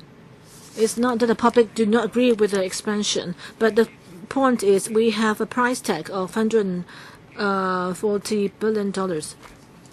The Baiyun Airport in Guangzhou cost $20 billion, and the additional runway at Shenzhen also cost $20 billion. The third runway at airport in Guangzhou cost also $10 billion. I'm just worried about we throwing money into the ocean. You had mentioned the 207 agreement. If we ask us to believe you, let's look back at the fact in the agreements reached in 1992 on the feasibility study. The government claimed back then that there could be 82 air traffic movements in an hour. You still remember this map with 6 routes? Now, what's feasible? Well, actually, half of it could not be achieved. So if what the secretary said was true, then at this time, if planes can fly north at this time, then we should be able to reach the 82 figure. But why is it that what's in the agreement could not be realized until 2023?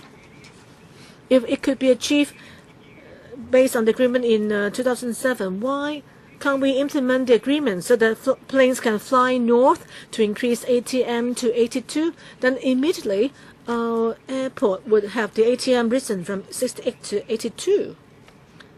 Roughly speaking, that is a total of 500,000 ATM.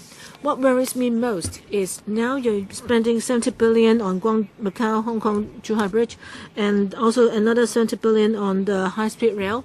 You are enhancing or improving transport links between Hong Kong and China.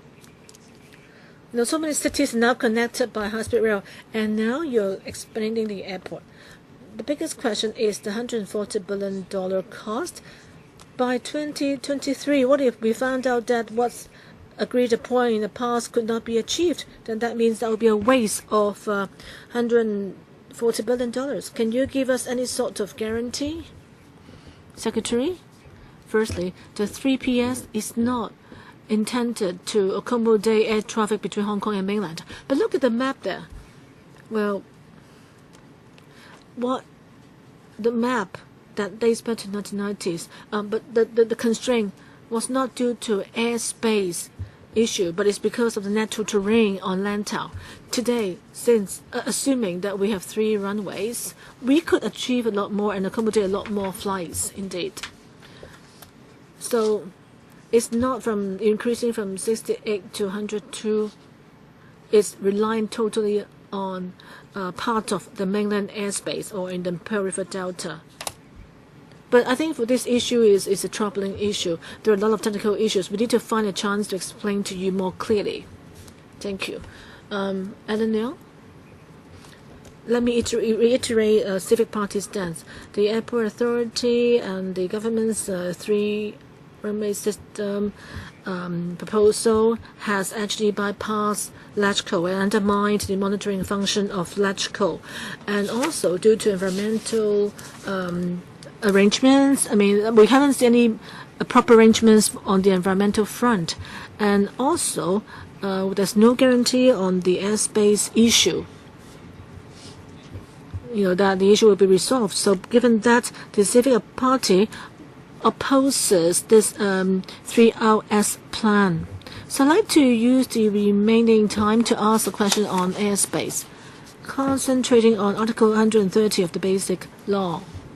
Article 130 says that the Hong Kong SAR, the airport authority, will handle the management of the airport, and also in the information zone in Hong Kong, it should provide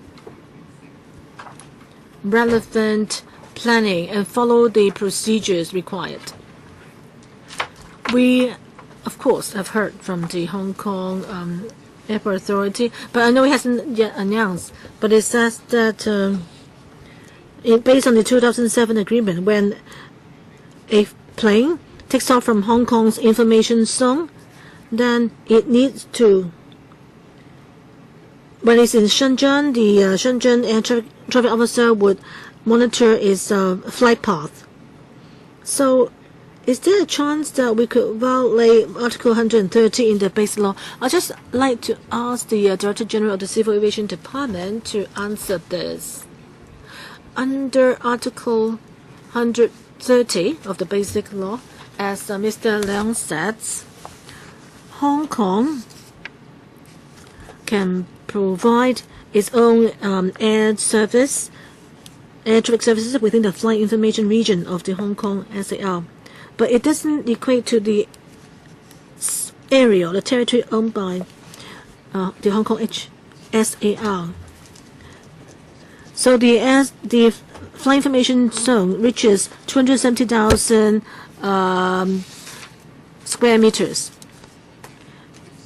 In its boundary with the mainland, part of it actually is beyond the Hong Kong territorial waters. So the most important thing is to follow the ICAO's designated flight information zone. But within the same country, there is some flexibility. For example, in the example mentioned just now, because of meteorological issues or weather issues, if the aircraft is to fly into the flight information zone of another jurisdiction, there'll be communication for the aircraft to use that zone.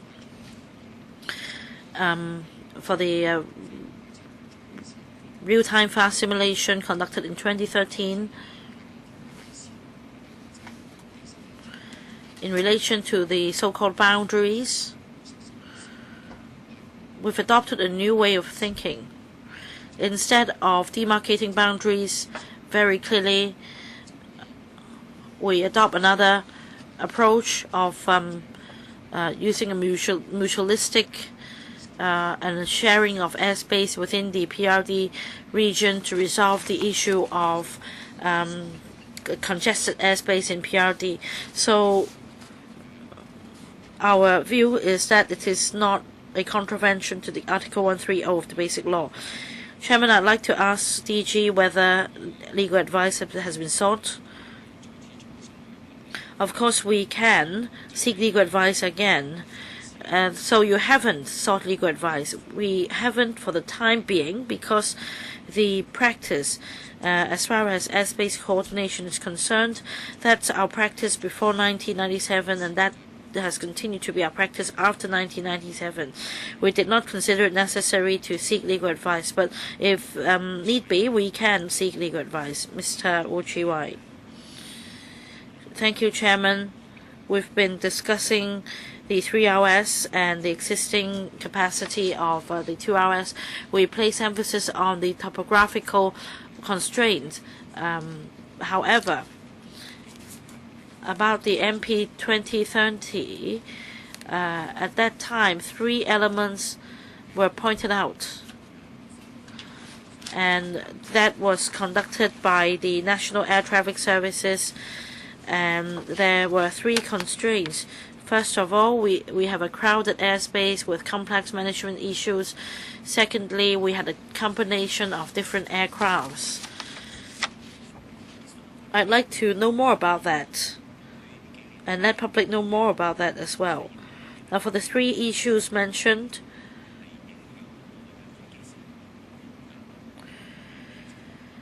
Can you tell us to what extent these three issues affect the ATMs? And when we started discussing with the CAAC on the 3-1-way system, when we first proposed the 3-1-way system, 可以喺短時間裏邊呢都有所改善，去令 will there be any short-term measures to improve the air traffic situation so that in the short term we can sort of enhance our capacity to meet air traffic demands so that to some extent we can take up a certain share in the market? Secretary, I'll try to answer your question and see if DG would supplement my answer. We have at present the 2RS system, and because of topographical situation in 2008, as Mr. Wu mentioned, a study was conducted by the National Air Traffic Services (NATS), and because of these factors, according to their estimation, the maximum capacity under the 2RS would be 68 ATMs per hour. And that was the outcome of the study with improvement measures implemented.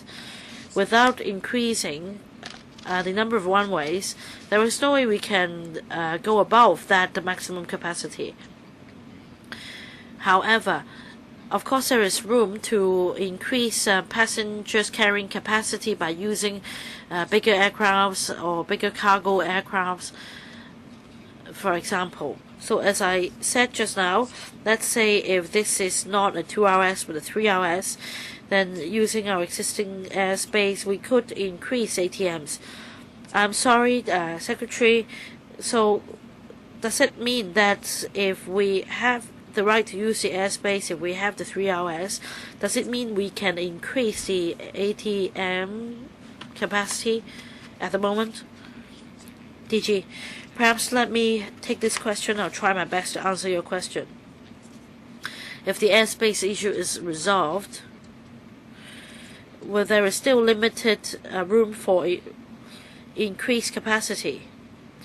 About terrain, about airspace, about the fleet mix issues, I think the most relevant issue is terrain. That is the factor affecting ATMs. That is the topography in Lantau. From our perspective, this is the major bottleneck affecting the enhancement of capacity under the 2RS. So basically, there won't be a great difference. Well, finally, I'd like to ask the Secretary to clarify a number of points. Just now, some members asked about the 102 ATMs per hour.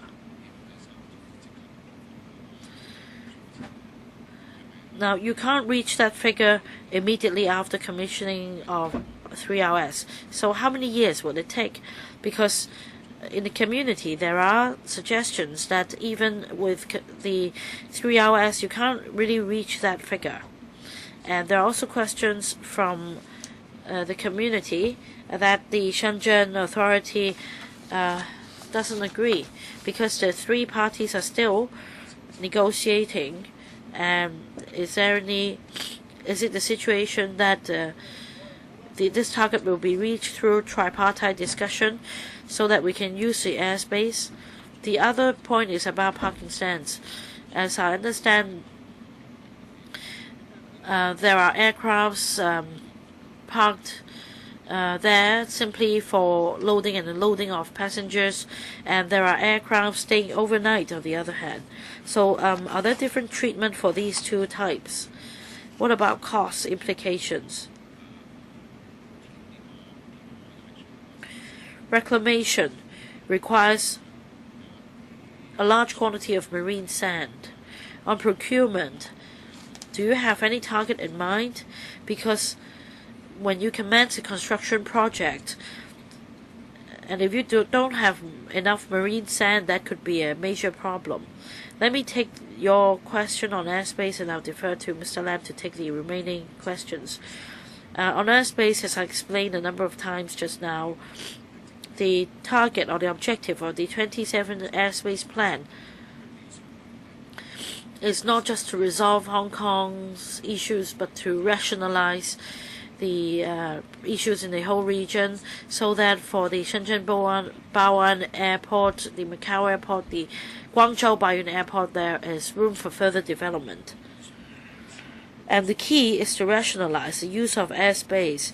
So in the 2007 airspace plan, some targets are set down, and there are still technical measures to be implemented. So we'll continue to discuss with the parties. So it's not the case that the other party has refused our demand. Well, this is the national objective, that we should share the airspace. Well, let me take your question for the plan. Our estimate of 102 ATMs per hour can be reached in 2030. Of course, that's also according to the market's demand. They will gradually increase to that figure. That's the maximum capacity of the 3RS. It's not the case that the figure will be reached immediately on commissioning of the 3RS. And the efficiency will be enhanced. But it is not really directly related to the ATMs. Now, on marine sand for reclamation, we've got some ideas, and once the project is kick-started, we'll discuss with the relevant organizations to try to lower costs. Ms. Sitho has just returned to the room, and I'll let her ask a question as well. I'm sorry, this meeting has clashed with several other meetings. I'd like to follow up on Mr. Dennis Kwok's question on financing arrangement. The Airport Authority Hong Kong is a statutory body. It is a public organization, and the financing arrangement costs up to $141.5 billion, up to $150 billion, and yet no voting is required in LegCo. Secretary, from your position, do you think that the financing model actually shows the shortcomings of our legislative framework at the moment? Because who is to do the gatekeeping job? Does it mean that only C in Council will be the gatekeeper? For smaller scale projects, say not as much as $150 billion, but projects costing just several $billion, will the same approach be adopted by Airport Authority? This is not the desirable approach, because we're talking about $50 or $60 billion government revenue foregone, although it's not coming out directly from public office. So what is your view on that, Secretary? As I mentioned just now, if we believe there is a need to develop a 3RS, and if we agree to the actual expenditure of $150 billion, there are only two options. One is for government to inject capital directly, and the other is to have a financing scheme proposed by the AA. And direct injection of capital means that taxpayers will need to foot the bill. Some may ask that why they need to foot the bill if they're not users. Now, for a financing model of AA, the funding gaps will be met by external borrowing and internal utilization of resources. Reinvestment, based on a prudent commercial operation principle,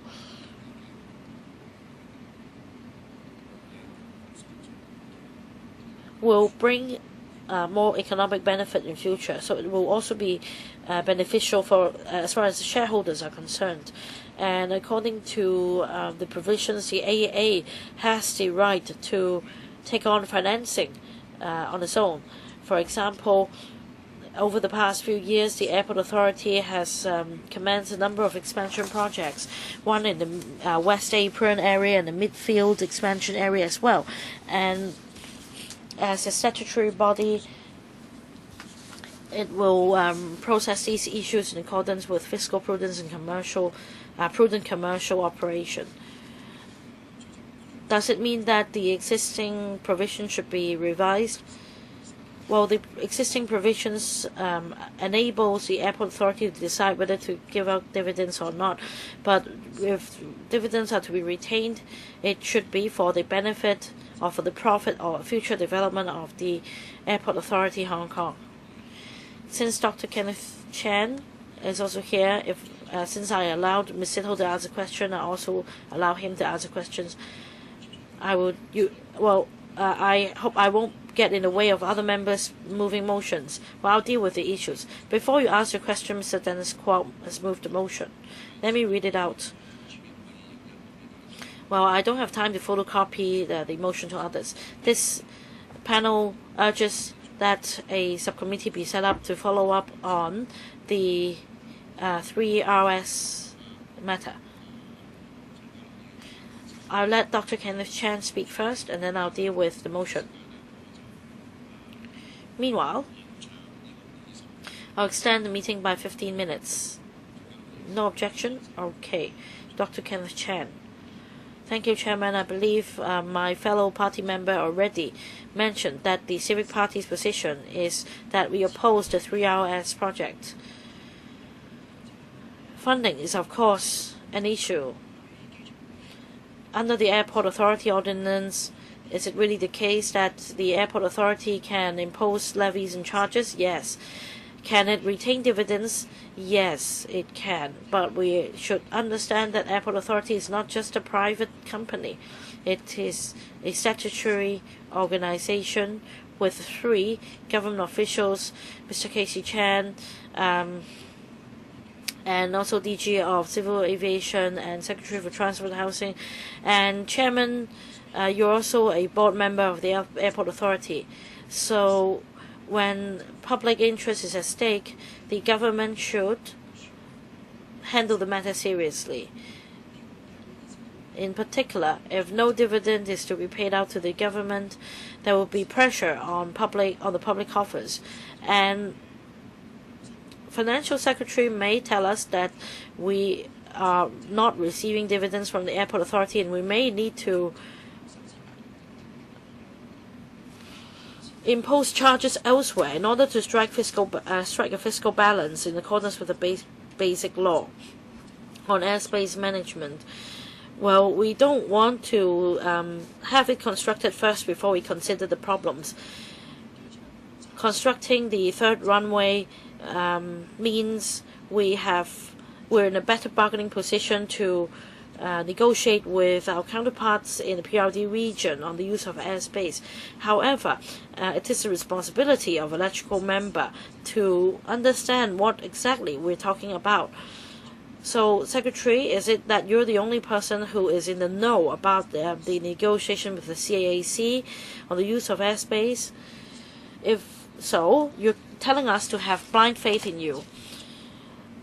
And that means we're giving out $141.5 billion to construct half of what we're supposed to have, so that when the project reaches its final stage, we can do nothing. We can then just kowtow and beg for the use of airspace because the 3rd runway is now here, and then we may be begging for mercy from the mainland authority because there are other airports in the PRD region, so there is no way we can shun the issue. Well, the public has no access to information. So under what condition would you let us know the information about your airspace agreement, Secretary? Chairman,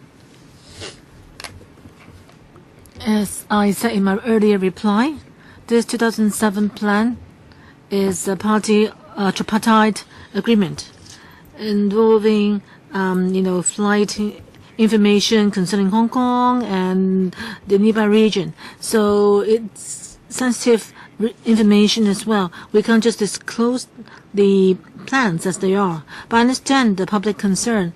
So what are the objectives of the plan? Well, trying to come up with an explanation in some way. It is a very serious tripartite agreement that took a few years of discussion to reach. And it covered a lot of tasks as well. not just an agreement of goodwill. And why do we have to enhance, rationalize the Perifer Delta airspace and come up with some standardized procedures? Because the central authorities think that the Perifer Delta airspace will be a busy one, and so we need to rationalize it. So it is a central authorities led initiative. It's not just an initiative that is intended for the benefits of the airports in the region alone. So it is actually has bearing on the nation. We'll try to give you as much detail as we can, but also as in any planning process, whether it's for the government or the airport authority, we would be cautious and be prepared for all sorts of risks. And the financing options include the means of borrowing or taking out debts. So we must have taken a look at all the factors. Well, Chairman, when you were at the airport authority, have you looked at any of the plans mentioned? It's like believing in a religion here. So we're here to monitor the government. Well, now I need to handle the motion involved. Kok Wing Hang move this motion that says that as I read the motion to you already. I'm not going to repeat reading it again, but I think that this motion is related to the item on our agenda. So do members have any view? Each member will have 1 minute. First of all, I'll ask Kok Wing Hang to tell us why he moved the motion. Chairman, as I said when I asked the questions, we still have so many questions, and the public is so concerned about this huge project costing $140 billion at least. But the information we've got is so scanty, so we need to follow up on it. Therefore, we are setting up the subcommittee, as mentioned by the Secretary, so that the administration can, back us up. And I can't see why members would oppose setting up this subcommittee. We have seen that there are so many issues that need to be followed up on. That's the reason for the motion. Chen Kam Nam. In principle, I support having this subcommittee. A working group to follow up on the construction plan. Do you mean working? You mean a working group? Yes, we can have a working group under the economic development panel.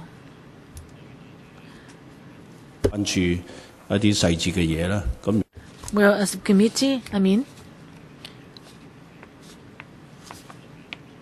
and so that the project can be subject to scrutiny by electrical, and there can be disclosure of more information. Well, I support in principle because the terms of reference of the subcommittee are yet to be known, so we need to wait till more information becomes available. And still whether we'll support it at that stage. Long Kai Chiang? Next.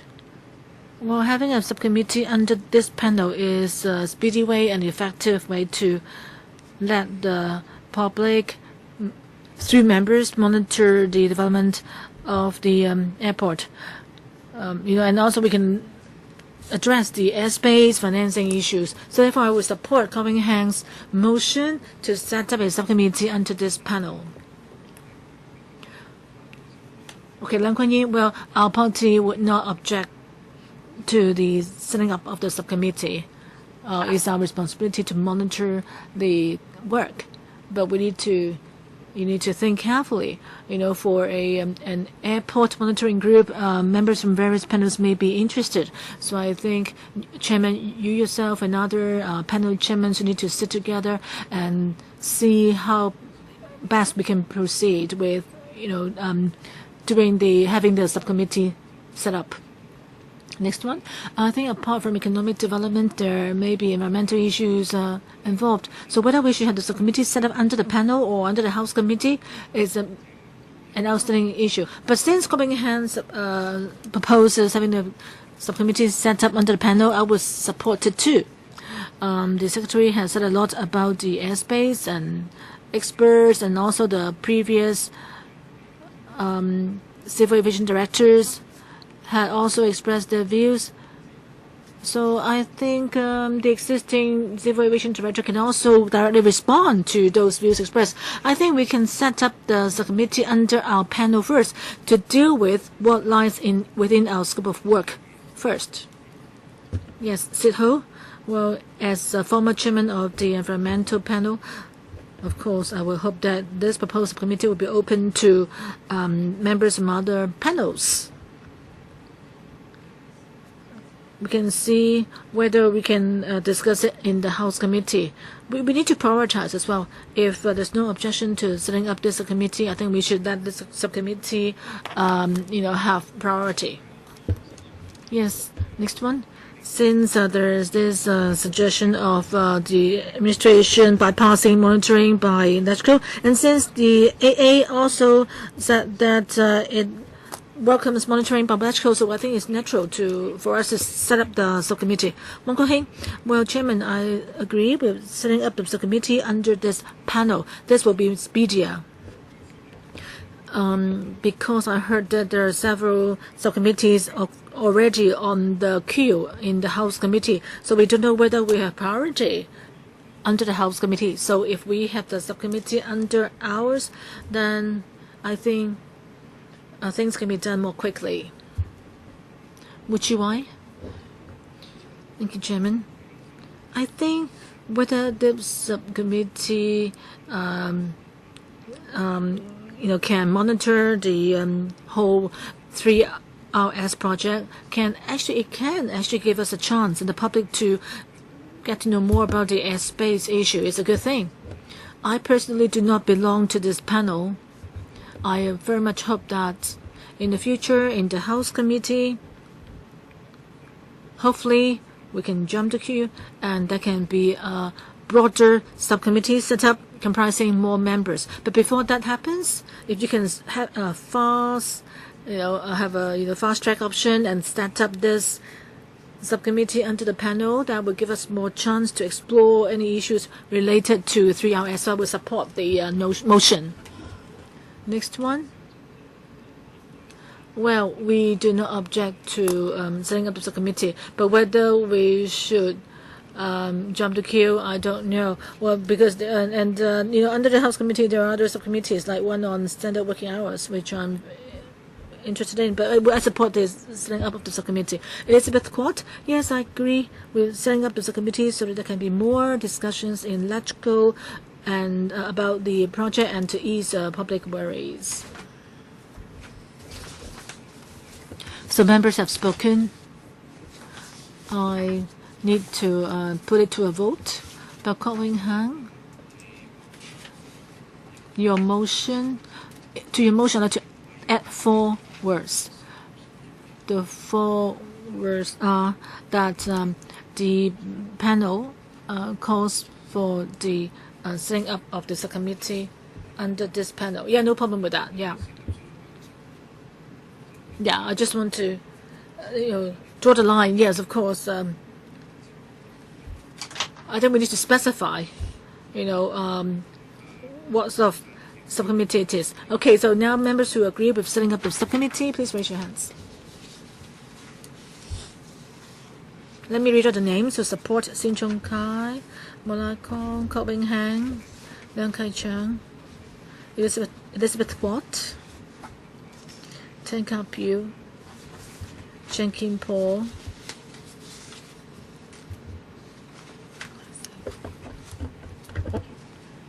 Ho Junyin,